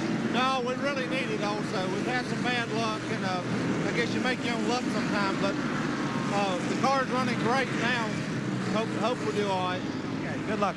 Dick Bergman, what's going on with the two cars? Some problems are going on with the two car. They are talking about a potential steering problem. They're hoping it's just a tire pressure problem and that when the green flag drops, it will go away. But Rusty has called back to the crew and said he thinks potentially it's a servo problem. That's the power steering. Makes the car hard to steer. Meanwhile, Roger Penske has radioed into his driver, Rusty Wallace, and said, watch that restart. NASCAR has warned me, do it their way. Does it their way, off to a clean start. Jeff Bodine in the 7, a couple of laps down up on the inside and immediately falling back. Making a move by Gordon there. He jumped to the inside real quick after they got to the start-finish line. He's going to race him hard. He wants to get up there and get those 5 bonus points. Yeah, Earnhardt hasn't been up there yet tonight, has he? Not yet. So here's Earnhardt coming up for second, trying to chase down Wallace. This is for the lead. Remember, in fourth, it is Labonte with Rudd in 5th and John Andretti in 6th. And once again, Earnhardt and Wallace lock up in a battle for first place. Bang. No, not quite. Let's see what they do up here in 2. You can see this number 2 car, and there is something amiss on that car that comes out of there. Wallace was saying the other day, he's got him now. Got him clean and easy. Yep. Coming off that second turn, he said, I take too much coast, and I wasn't sure what he meant. I was embarrassed to ask. I guess I should have. What do you think that means? I'm really getting back in the throttle? Yeah, that would have been my guess. Was too much coast means not picking up the throttle quick enough, but. Maybe he meant something else entirely. I guess maybe we ask Rusty that someday. I'm not exactly sure what he was talking about. Down after the show is over and have a little chat with the guy. Looking good in second, but look at Earnhardt draw away. Well, he's got those bonus points now, and he's enjoying the lead while he can. And Terry Labonte is trying to figure out how he's going to get back to that. 5 bonus points collected by Earnhardt for scooting back out in front. And here comes Mark Martin. Down to the inside on John Andretti. This is for position. Position 6. Here comes Brett Bodine. Mark could be making a move now. He's the one that was loose, real loose. And obviously, they got to work on it during that caution flag. He might be trying to charge his way to the front now. Mark Martin in 6. Andretti in 7. And it's Brett Bodine in 8. Grissom's right there in 9th, too. So they're racing.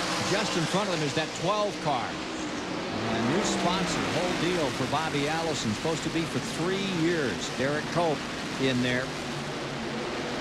We got a shampoo company. 17 car up in here as well. Darrell Waltrip. I think everyone is thrilled for Bobby Allison. There's the 12 car up on the outside in those blue, yellow, and white colors. And let's hope that really works out for Bobby and company. Without a sponsor most of the season. And you see him out of turn number 2 with John Andretti down on the inside. The 12 car has been running back a ways in this field. It's in 19th position. There you see it. Blue, white, and gold colors now on that 12. It's called Straight Arrow. Would that be 1 lap down to 19? I think it's 1. Maybe 2. Let's see here. Couple down. Well, here's Gordon and Labonte for another strike at that position. Just doesn't quit out here. That's 3rd spot. And Labonte wastes no time dispatching Gordon that time and going in search of Rusty Wallace in 2nd spot. Remember, the 7 cars now a couple of laps down. Yeah, he's going to have to use those tires now. Try to get up there and get his lap back. He really can't afford to sit back and kind of take it easy now. He's running 17th on the field. John Andretti. 7th, Brett Bodine, the 26 in 8th, and the 29, Grissom. These guys have been going at it all night. I imagine it's not going to change till that checkered flag comes out. Well, I'm just excited to see the 43 run so well. Yeah, it's doing good. You know, it only has 1 tire mark on it. Well, that means he's not trying hard enough, right? No, you need to take care of him. You really do. Well, at Richmond, it's pretty hard to come out unscathed. That's true. John Andretti, I like to watch him race. I think he's a great addition to Winston Cup racing. He's got the spirit of the stock car driving. Yeah, and he's a fast learner. Yep.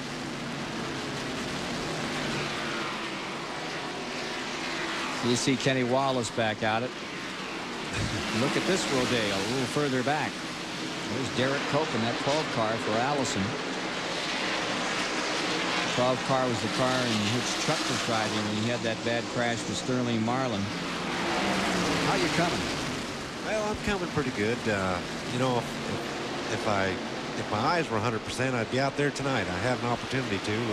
Had some people calling me wanting me to race their cars, but at full speed in these things, we take those corners so fast. I'm still just having a little bit of double vision trouble. I just have to wait till that completely goes away. But everything else is healed up, and my strength's back pretty good. And I'm ready to go. I'm just patiently waiting.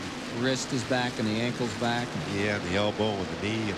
Yeah. But you broke the wrist and you broke the ankle, right? Yeah. I got just cartilage and ligaments in the knee and elbow, which sometimes take longer to heal than the bones usually do. But you're not feeling great. Bodine, Jeff, back on pit road.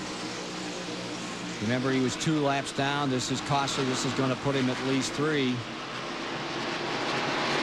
Still not comfortable with that car. That's another tough car. He just those laps down, making that pit stop just before the caution, and now he's in again. So I don't think Jeff's going to be able to get himself back to contention. There's just not enough time left in this race. But maybe he can salvage some kind of a decent finish. 2 victories and 12 DNFs on that car this year. I mean, those victories have feast or famine. Yeah, feast or famine. Oh. Watch Wallace wrench this car to try to keep it under control. You talk about walking on the edge. Watch this from a lap ago. This is a replay. Oh, boy. Yeah, I believe he got a little too low there in turn 4, and he got the left sides up on the flat part underneath that yellow line, and it tends to break you loose a little bit. I think when the car comes off that reverse banking onto the real racetrack, it was just kind of out of control. He had the gas down, he was digging hard, then back in, slid way out. But Rusty's not happy unless he's sawing on that steering wheel. He likes to go. It's one thing to watch it here, but down there, that's a 140-mile-an-hour catch. You caught it, kept right on trucking, stayed in 2nd. Take a look at the running order for you another time. Getting up toward lap 240. A correction, showing 276.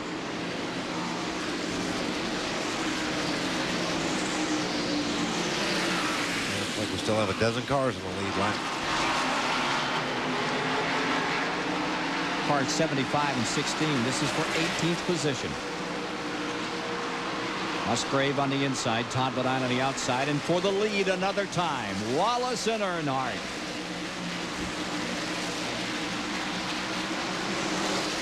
This might be the break Terry Labonte's looking for. If they can get to going at it real hard, he'll slip by them both and pull on away. Looks like they're not going to mess around side to side too awful long. Rusty's going to get back in line and wait a few laps, try it again. Rick Mast, who'd been running 26, gone behind the wall. That at lap 280. At lap 280.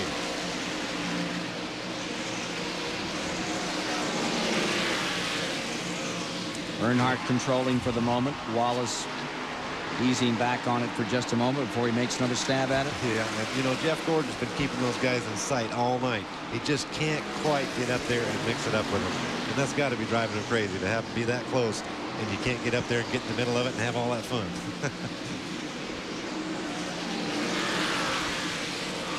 Those folks sitting in turn number 2. I don't know how much those seats cost. But that has got to be some view looking in and watching those guys catch those, as you see that turn 2 grandstand, catch that car time after time right there. when you pitch out of turn number 2, you take it right to the wall, wide open. And if the car is working right, you do it in one track. The way Wallace's car is doing, you're sawing on it, you're wrenching that steering wheel, you're fighting it through there every lap, and it looks so smooth when you say, well, on this side of the track.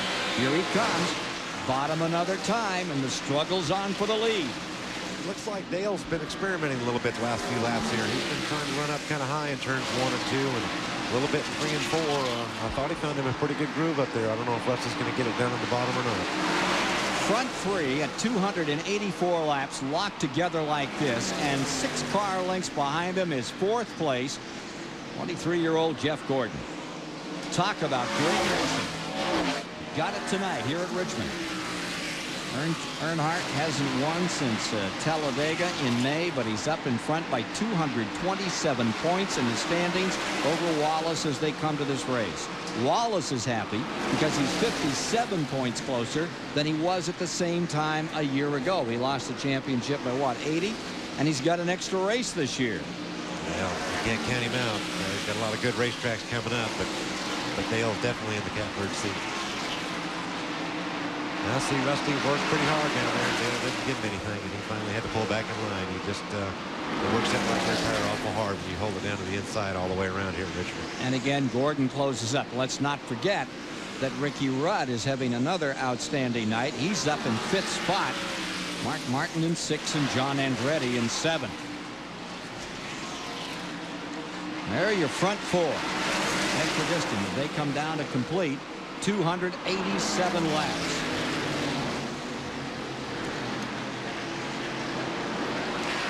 So here they are into the back straightaway.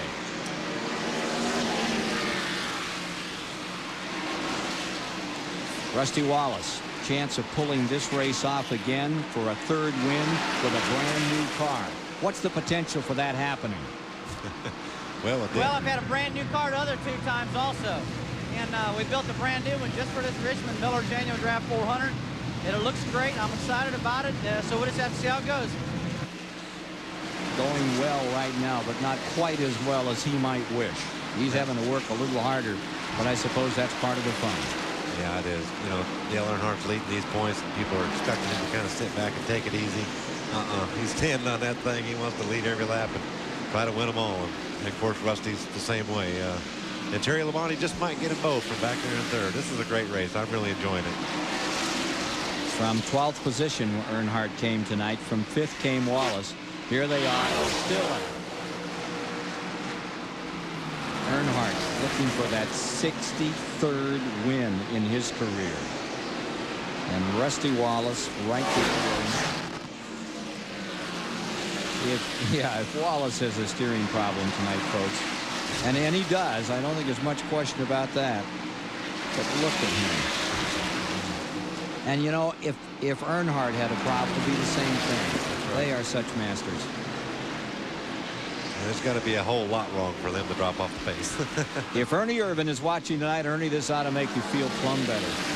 What great racing by a couple of your pals. Wallace currently tied with Bobby Isaac with 37 victories.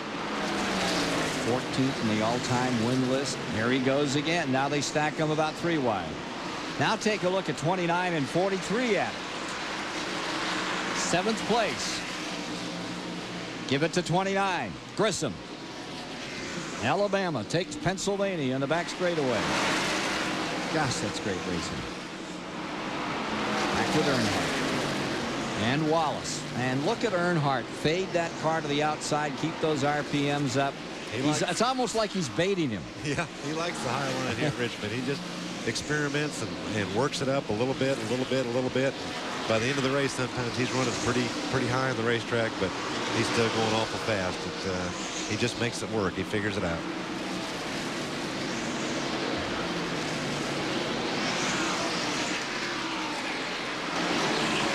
But this is still playing to Terry's advantage here. He's getting the rest of his tires a little bit more. He can use the entire track. He can go low in the corners and drift out wide in the straightaways. Oh, he's taking a look 3 wide. Wow. Oh, gosh. Folks, this is at lap 295. If you're just joining us, we're live in Richmond International Raceway's 3/4-mile track tonight here on TBS. And you've got 4 top cars all in here together, lap after lap. Wallace versus Earnhardt. Oh, this is remarkable. Second at Darlington was Earnhardt just last week. Extended his lead by some 26 points. He's had 4 top 5 finishes in the last 5 races. Looks like he's trying to extend it tonight. And look at Wallace come right back up in there and try to muscle his way through. Almost touching. This is good stuff. They're really running hard for the lead. Terry's back there just wanting to get by. And Jeff Gordon's pretty much in the thick of this too. It's a great race tonight. It really is. And I can't emphasize enough for new folks that might be watching for the first time or just joining us. You got to get out to the racetrack and see it for yourself. But when they dive into turn number 1, that's over 100. Oh, look at that little bobble. Wallace looks like he's going to throw that car away lap after lap, and he just won't give it up. Now he's being forced to. You can see the 5 car, Labonte, trying to edge his way in. 3-way struggle for the lead. Lapping Hut Strickland. On board with Rusty Wallace. Yeah, he's going to have to let that right rear tire cool down just for a minute here. He broke it loose pretty good the previous lap coming off turn 4. And then opened the door for Terry to jump on the inside of him. And then Rusty really couldn't give him a fair race because we come up on the Hut Strickland. And Rusty had to let off and get back in line. The outside lane was kind of blocked. But now Terry can get up there and see what he can do with Dale. It's interesting. Well, here's Earnhardt back in front. Last week at Darlington, what happened out there, Earnhardt, when you seem to be letting people by? Were you protecting your point lead there? I was running it hard as the racetrack had let me. Somebody said, well, he took it easy because he's running for the points. But really, I ran it as hard as the racetrack would let me and without getting in trouble. And we just got loose. But still, it coming from 27th starting position at Darlington and finishing that well, I was happy. And I'd like to win our 10th one there, but and that $100,000 bonus, it wasn't meant to be. We'll get them this week. He's getting them right now, but Labonte's about to get him back. The 2-time winner of this race, Earnhardt, challenged by Texas Terry Labonte down on the bottom. Couple of Chevys mixing it up right now. The Richard Childress team with that good wrench number 3. Still keeping the nose out in front, but Labonte dominating that time into the corner.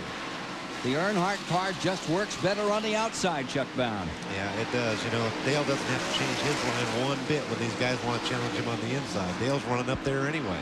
But when Terry and Rusty go down to the inside and try to challenge Dale, they've got to keep their car pinched, getting off that second turn. And it's hard on their tires, but it took Terry's good. He just got on by. 303 laps. This Rebestos aerial platform giving you these remarkable pictures of a 3-way battle for the lead at Richmond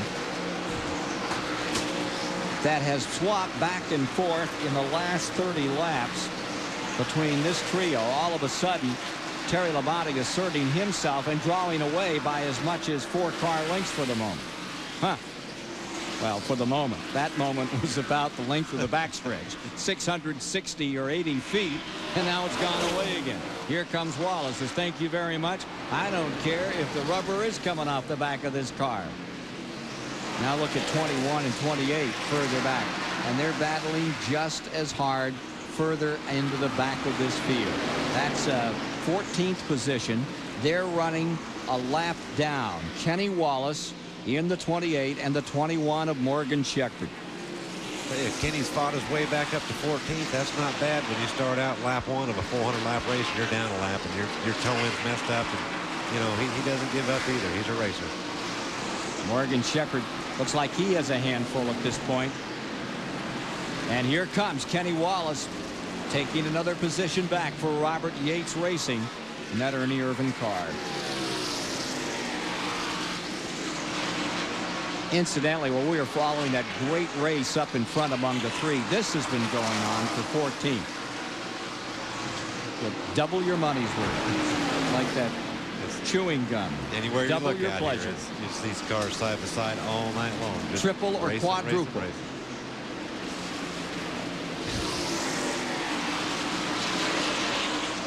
You get out of a race like this and you go to the other guy and say, wow, right?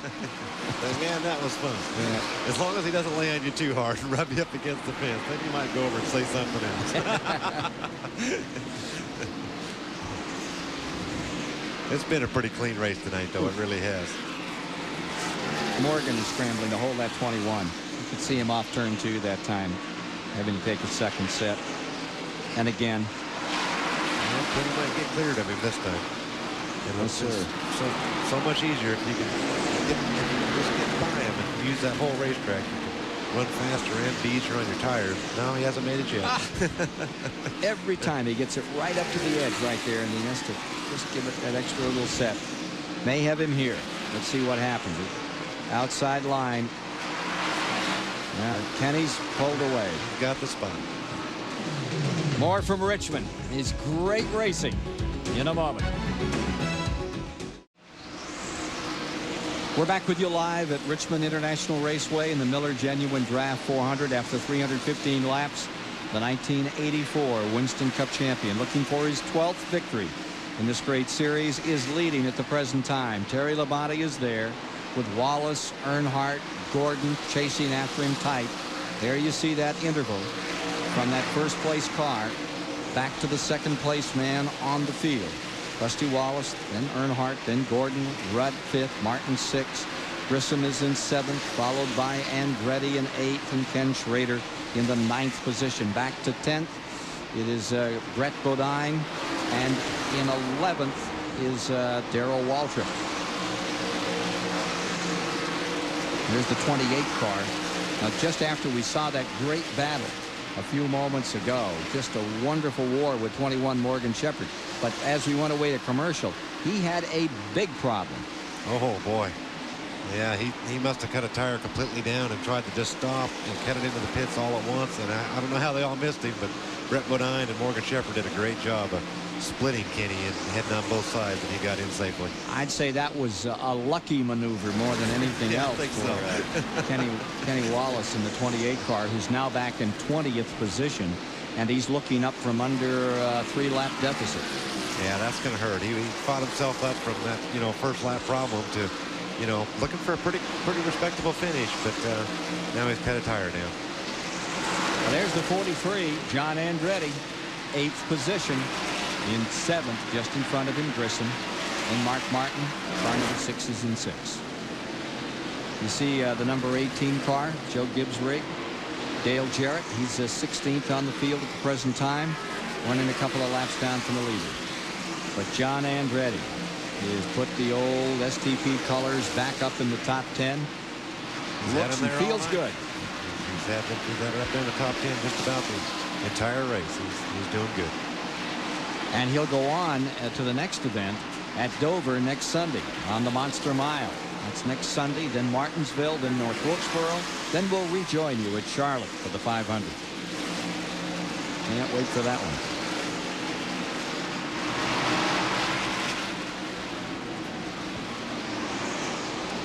As you look at that rundown at 319, field is now on 322. We give you the rundown at 319.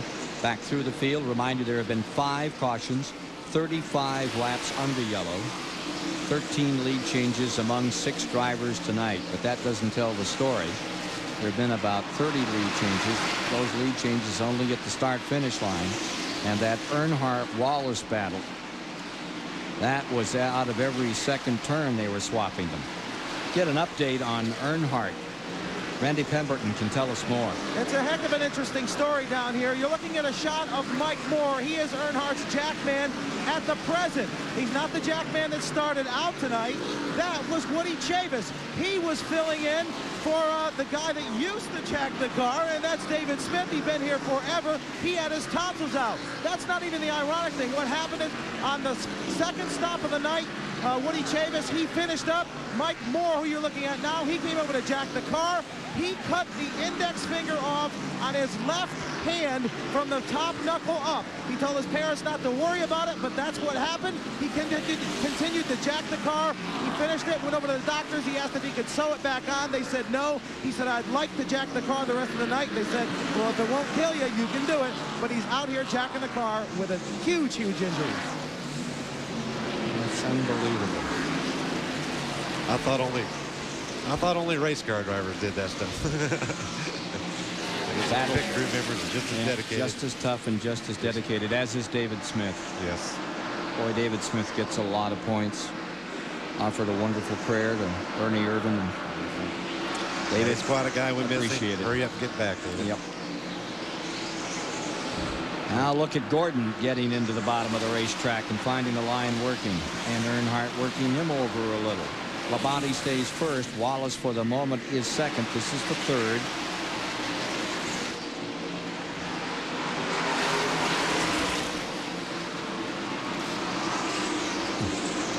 Earnhardt has won short track race in '94. He won at Bristol.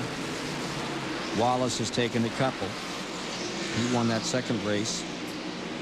Bristol also won Martinsville. And Martinsville's coming up in a couple of weeks again. Last year, Wallace dominated on those short tracks until the end of the season, when all of a sudden Mark Martin just mowed down everything for a while.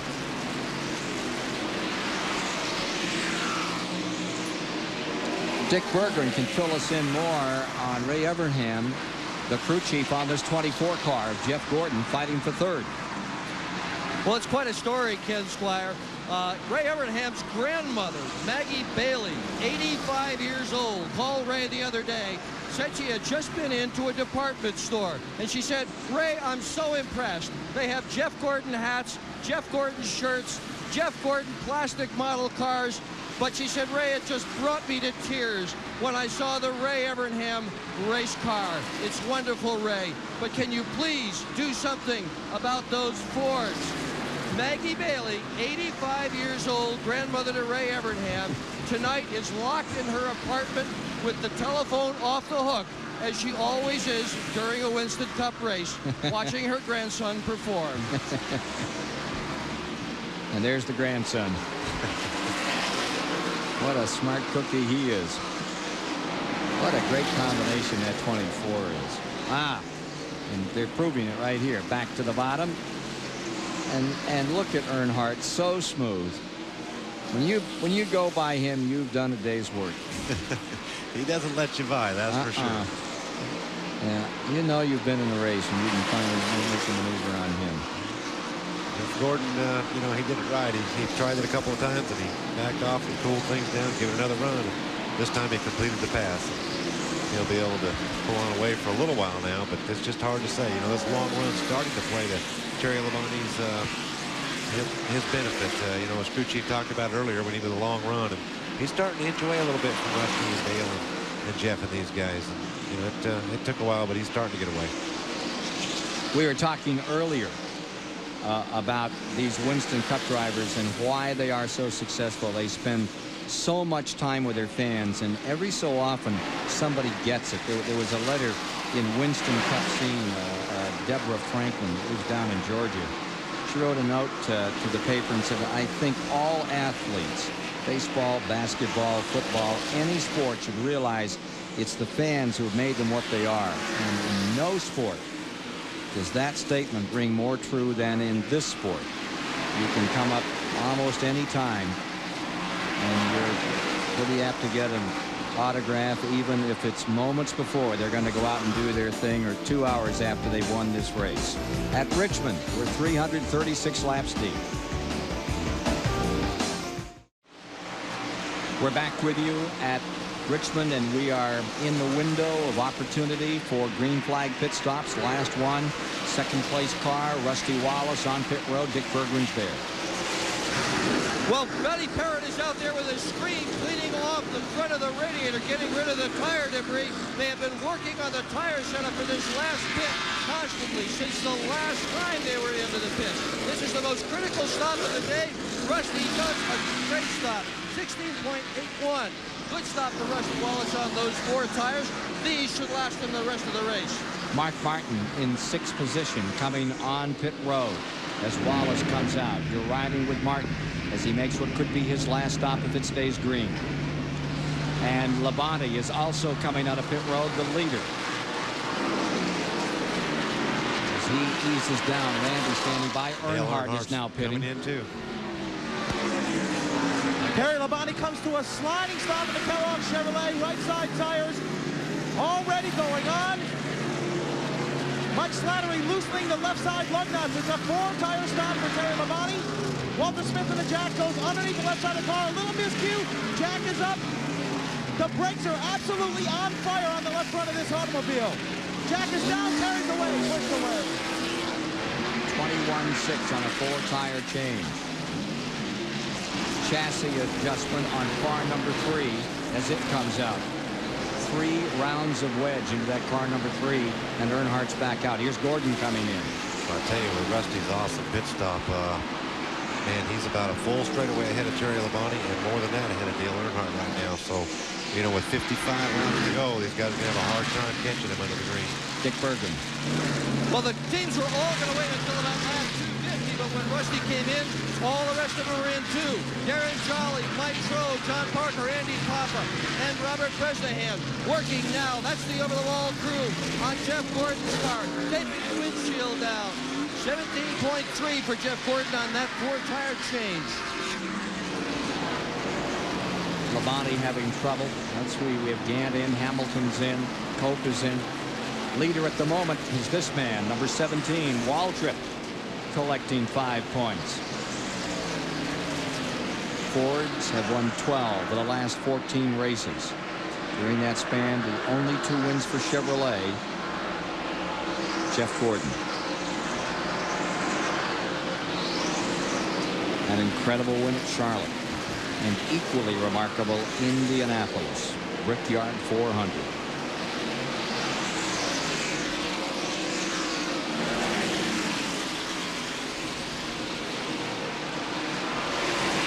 Now the car's on fresh tires, beginning to zip through. Hello, there goes Earnhardt, 75, it's been in. Todd Bodine. But Waltrip for the moment has the lead. Dave Marcus has just pitted. Dick Trickle has come in. Yeah, I think Dick Trickle had moved up to 2nd position with the other green flag pit stop, so he's still having a good night. He's in the pits now, getting up that position. So well, I tell you though, Rusty's pit stop, I don't know how he did it, but he's a straightaway ahead of everybody now. He wasn't even leading the race before they come in under the green. It was one heck of a pit stop when it really counted. Terry Labonte's just driving the wheels off that thing, trying to get back up there, but boy, time's not on his side right now. Those Parrots, they're wise old birds on pit road. And Buddy Parrott really does a number on putting together a team for the pit road that will effectively get you back in this race. When you give him time on pit road, he'll give it back to you in time. Here's the 10 and the 3 in their scramble. This is for 6th position. 10 has it for the moment. Rudd, here comes Earnhardt, pacing himself and driving. This at lap 350. 50 laps remaining. Waltrip pitting, gives up that lead. Car number 17, the Western Auto car, is in. So that puts Wallace into 1st. It will move car number 5, Labonte, into 2nd. It'll give Gordon 3rd.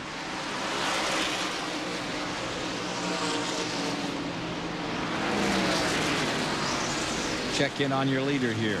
Rusty Wallace leading 3 1/10 seconds, by which Wallace has the advantage. And we'll try to watch him here, Chuck, and see how that car is working compared to how we saw it earlier. Well, it just looked pretty good around turns 1 and 2. Didn't it? Right down on that yellow line. In fact, I think it was under the yellow line a little bit. So it's doing what Rusty wants it to do right now. 3 and 10 for 4th place. Earnhardt into 4th. Rudd in 5th. One of the competitors, Ken Squire, for that 4th place battle may not be around much longer. Ricky Rudd reporting on the radio. He's feeling a motor vibration in the tied Ford. That would be a shame indeed with less than 50 laps to go. It would be a shame indeed. 7th place in the hopper right now. The 29, Grissom, around the 26. Grissom setting Brett Bodine back another time. What a struggle that's been. They have raced each other all night. The only question is, where's Andretti? He's been right with him most of the night, too. He must be close in one way or the other. Well, he's fallen back a bit. They show him in 10th position now, and he was in 11th. So John's coming back up another time. fact, John Andretti is really doing a good job, and he may be getting the 10 car at this point. Looks like he has. I'd say he's in the 9th. Here's Wallace in that lead. We'll check that interval. Remember, we gave it to you as 3 1/10, and I think it's shrinking. It looks like it is. Dick Berggren down there with Buddy Parrott, the crew chief for Rusty Wallace. Well, Buddy Parrott, after that last round of pit stops, how is your car behaving? Well, I hope I asked the right question. The pit stop was a great pit stop. Rusty's doing a heck of a job. You know, we've been adjusting on the car all night. This Miller Genuine Grass 4 is running great. We just like to win the race tonight for the people up there in the box. So, anyway, what else can I say? We're just going to hang on here and see what we can do. Is the steering all right? Well, the steering's still kind of hard. You know, it's not working like it should. But Rusty said it'd be okay to finish the race. So, hopefully we can hang on and get a few more points tonight. 2 1/10. Now the interval. It was almost 4 when he came out. So there's no question that Terry Labonte is catching up Rusty Wallace. Is there time? Yep. 359 laps are down. Plenty of time. It's going to be good. It's going to come right down to the end, because the harder Terry pushes that thing, the more tire difficulty he might have. But his car's been awful good on long runs, and I'm sure he's pushing it as hard as it'll go. So it's going to keep my attention. There you see the 24 coming through. I'll take a look at the 3 car and the 10. Earnhardt coming by, and with him comes Ricky Rudd. That's 4th and 5th.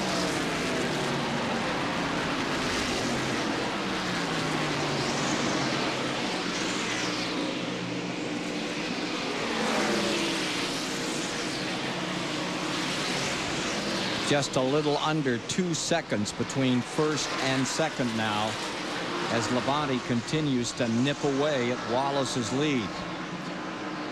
Now he's significantly faster. You can see a gain of a couple car lengths every lap. 10 car. We mentioned earlier it may be having a problem. Rudd, let's check in and get more on that story. Well, he definitely is. It's a possible broken valve spring is what they're saying right now. He hasn't had a little trouble getting up off the corner. Chuck, do you think he could nurse it for 38 laps with a valve spring? What kind of problem will that pose for the rest of the night? Well, I think basically it'll just cost a little horsepower, but I think it should finish the race if it's only a valve spring. It'll just cost a little bit of the power, but he should be able to still race Dale Earnhardt. 4th and 5th position right there. It's really not like losing a whole cylinder even. It's just a little bit of power loss. So I don't think it'll cause them a lot of problems if that's all that's wrong.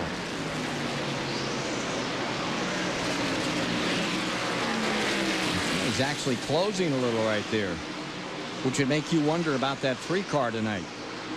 The one that really seems strong is Terry Labonte. Yeah.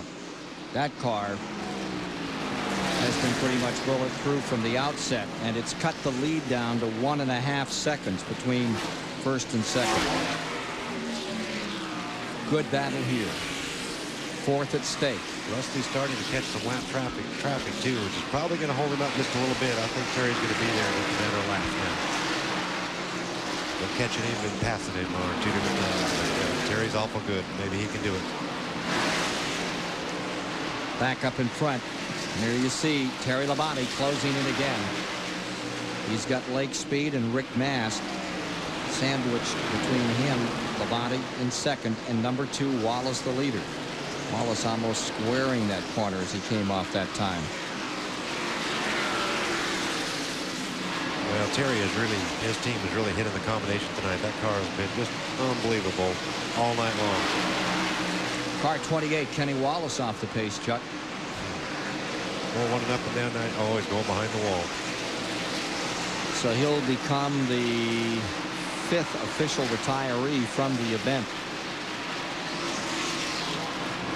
Break for him. You don't see that car drop out of very many races. Labonte is definitely closing down on car number 2. Yeah, he can see him right there now. This is lap 368. Average speed for this race stays at 103.092 miles per hour. 5 cautions, 35 laps. Kyle Petty was the first out. Jeremy Mayfield crashed later. There's that interval down to about 6/10. They're pretty much in the same camera frame now. It's going to be a dogfight. Jeff Green is out of this race. Jimmy Spencer's retired. Now Kenny Wallace. Well, as fast as Terry has run Rusty down, though, I think Rusty's going to have an awful hard time holding him off with 30 laps to go. He's not quite there, but he's just so close. He can smell him now. Yeah, there are 30 laps to go, and he'll use that lap traffic for everything it's worth. The spotters help you with that? Yeah, they do. They try to, ask him when they're catching him, and it means the race and all. And second place is breathing in your neck. They'll try to get him to, hey, tell you got to get out of our way. We're coming in a hurry. We've got some heat from second place. But sometimes they do, and sometimes they don't. We'll take a final commercial break here and then be back for the finish of this event as car number 5 closes in on Rusty Wallace in the Miller Genuine Draft 400 at Richmond International Raceway before a sellout house of over 72,000. Well, that's how quickly things change around here.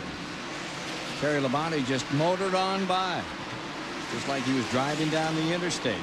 Waved at Rusty and said bye-bye. No battle at all. Just literally steamed by him on that back straightaway like this. He didn't even have to follow him a lap. Just as quick as he got to him, he had the acceleration coming off the second turn. He just got under him, and away he went. His car is really, really good tonight. Those guys have done their homework. Hardly had time to put the directional signal on, and he was by. I'm curious if that's the same car he had at North Wilkesboro. It was an awful strong layer this spring on the long green flag stretches. I wonder if that's the same race car or a new one or a different one. Well, Labonte is back in front. Wallace is in second. Gordon finds himself third. Earnhardt is fourth. Rudd is in fifth. Martin is sixth.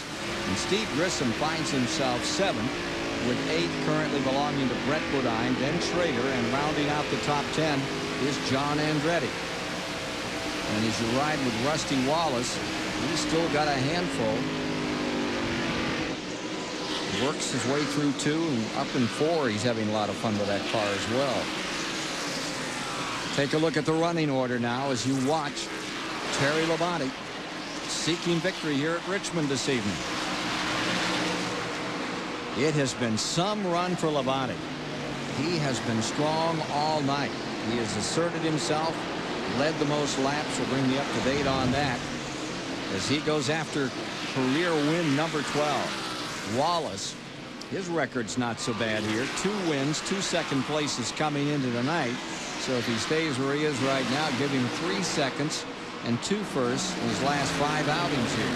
You see Bill Elliott's car number 11. He's running in 15th position, being shown a lap down, a couple of laps down.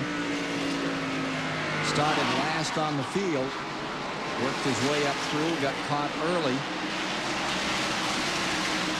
in the pits on a caution, and he's still doing very well with this after that great win at Darlington a week ago. Car number 7 is in 18th. That's Jeff Bodine. He had a terrific night going. And from Jeff Bodine's viewpoint, here's Terry Labonte trying to put him down another lap. By the way, the record for this race, a 104, that's in jeopardy right now. They're averaging 103.561. Whoa! What was all that about on Labonte? I don't know. He's running hard. He's got it pretty well sewed up. I don't think it's wiggling around. I think that was more Jeff's car than it was Terry's car. I'm not really sure. Watch it again. There he goes. Now he goes down to the inside and gets under Jeff. Off 2. Having trouble getting by for a moment, then easily makes the mark going into 3. Let's pan back and show you the other ones, and you can get a sense of the interval here as we get down towards show and tell time at 3:85. There's Wallace in second place. Rusty's just kind of watching Terry pull off away. I mean, he had a great pit stop and had a full straightaway on him there for a minute, but Terry was just too strong. Here's Jeff Gordon, and he's in third. Been up there all night. Just not quite a contender for the win, but real close, real strong. Loy Allen pitting there as he came by him. And here comes fourth place. There's number 3, Earnhardt, coming by.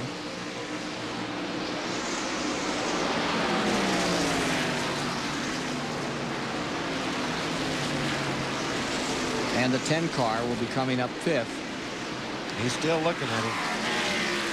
He's only got about 15 laps left to do it.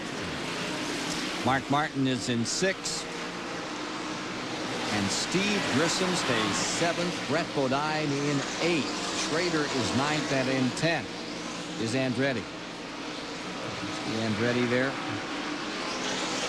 Looking for Schrader at the present time, see if he can run it. And Andretti has kept that 43 car up in this lead lap all night. And it's been a long time since you've seen those colors doing that well this late in the game. Well, this is going to be his best Winston Cup finish tonight, it looks like. If they can just hang on here for the last few laps. Todd Bodine's number 75 had some problems early, and NASCAR took away a lap from him, but he's still running 21st on the field. You see Todd going through there right behind John Andretti.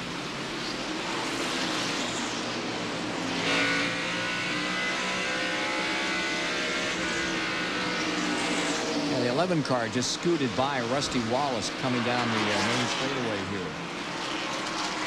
Bill Elliott, that 15th place car. And it looks to me like number 2 is not running as well as it did earlier at all. Huh? I think with the in-car shot there, I saw a little smoke in the inside of the cockpit there. Maybe it's something to do with that steering problem or something. I'm not sure. It looks like he's just going to try to nurse it home, and he's going to lose some positions. It's going to cost him. Jeff Gordon going on by. And now he's got to worry about Dale Earnhardt catching him. There's 9 laps to go, and if he drops off the pace like he is, he may be in jeopardy of a top 5 even. Gordon for 2nd.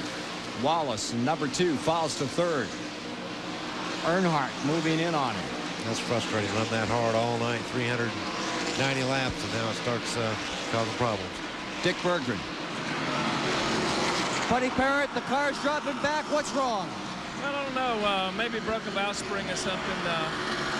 We're just trying to get the thing to finish the race. And Rusty drove a great race.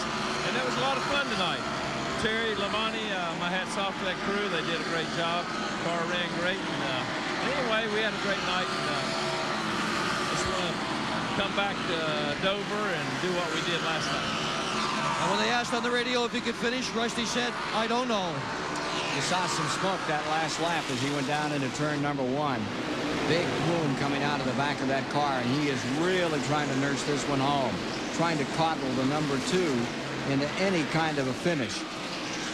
393 complete. This time by. Lots more smoke. Right now he's in a situation where how bad do you want to finish the race? Because when you try to push that throttle down to the floor on those straightaways, probably not going to make it. It's very few laps left, but it's going in a hurry. Whatever's going, it's going pretty good. Hey, welcome to the old days. 43 and 17, folks. They're going at it for 10th spot. This time it's John Andretti for the Petty Colors and old DW. This is for 10th.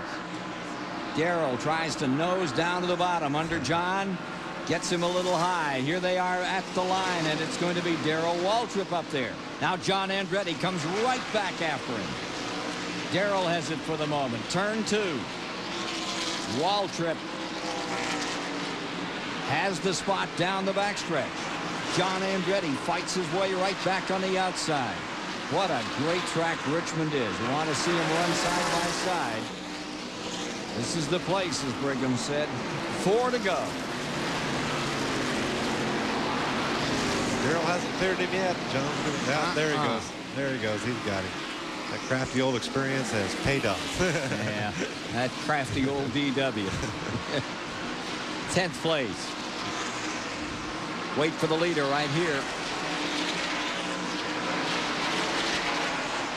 Take a look for your favorites here as we get down to the end of this one. And the favorite tonight looks to be Terry Labonte. I guess he ate his breakfast cereal this morning. What a show he's put on. And with a lap and a half to go, it looks like Dale's going to go by 2. Looks like Dale's going to beat Rusty. Rusty didn't need that in his championship hunt, but I don't think he can stop it. That's back for third.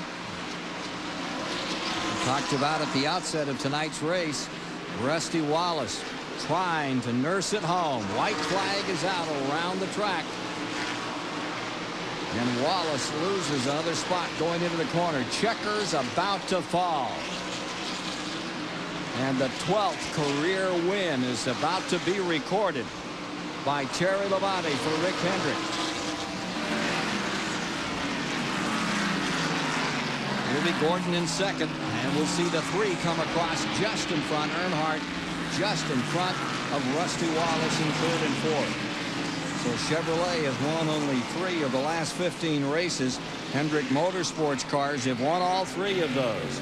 Jeff Gordon with 2, and now tonight, number 5, Terry Labonte, wins here at Richmond International Raceway for that great team from Charlotte, North Carolina. We'll meet the winner in a moment down in Victory Lane. Terry Labonte.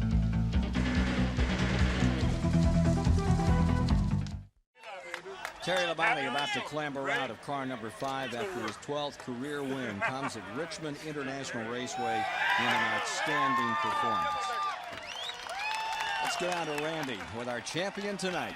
Terry Labonte taking a breath. Congratulations, your 12th career win. It's been a long time since you had a car that could dominate a race like that. You had a great, great car tonight. I tell you, we really did. We were fast off the truck, fast every practice period. I didn't think it was this good, though. I knew the 2 car was going to be tough, and the 6 car was tough, and the 3 car. And I'll tell you, we were really fortunate. The Hendrick team did great tonight, first and second. Gary Dehart and all the guys did a great job. Want to dedicate this to our friend Ernie Irvin. I hope he's watching us. We miss him, wish him well, and hope he's back as soon as possible. Terry, how concerned were you getting beat out of the pits the last stop? Rusty had a huge lead on you. I couldn't believe it. I couldn't believe how fast their pit stop was. Ours are good, and they had a great one. I was concerned. I said, man, I don't know if I can run him down or not. His car looked a little bit too loose, though, and then that hurt him in traffic, and that's when I made up all my time. What do you mean driving a Ferrari? You came in with the radio and you said you wanted to drive a Ferrari. I think you should give it to you, Rick. Rick, give him a Ferrari. Rick Hendrick, car owner, of course. I kind of set him up on that. I waited until the white flag lap. He wanted the use of Rick's Ferrari for a week. Let's go to Dick Bergen, who's with Rusty Wallace. Tough break for Rusty tonight. Well, Rusty Earnhardt just came by and accused you of smoking him out. What happened to this thing? I lost the motor with like 10 or about 15 laps to go, I guess. I noticed it would start smelling real bad. And so I don't know if we lost a piston or what was going on, but it had a really good horsepower all night long. And then right there at the end, something happened. You know, we did all our practicing and we raced the same engine. And I don't know, maybe we shouldn't have done that, but we've always done it in the past and it's worked. But get a little too many miles on the motors that way. But, yeah, we just lost a piston or something. But the car handled good.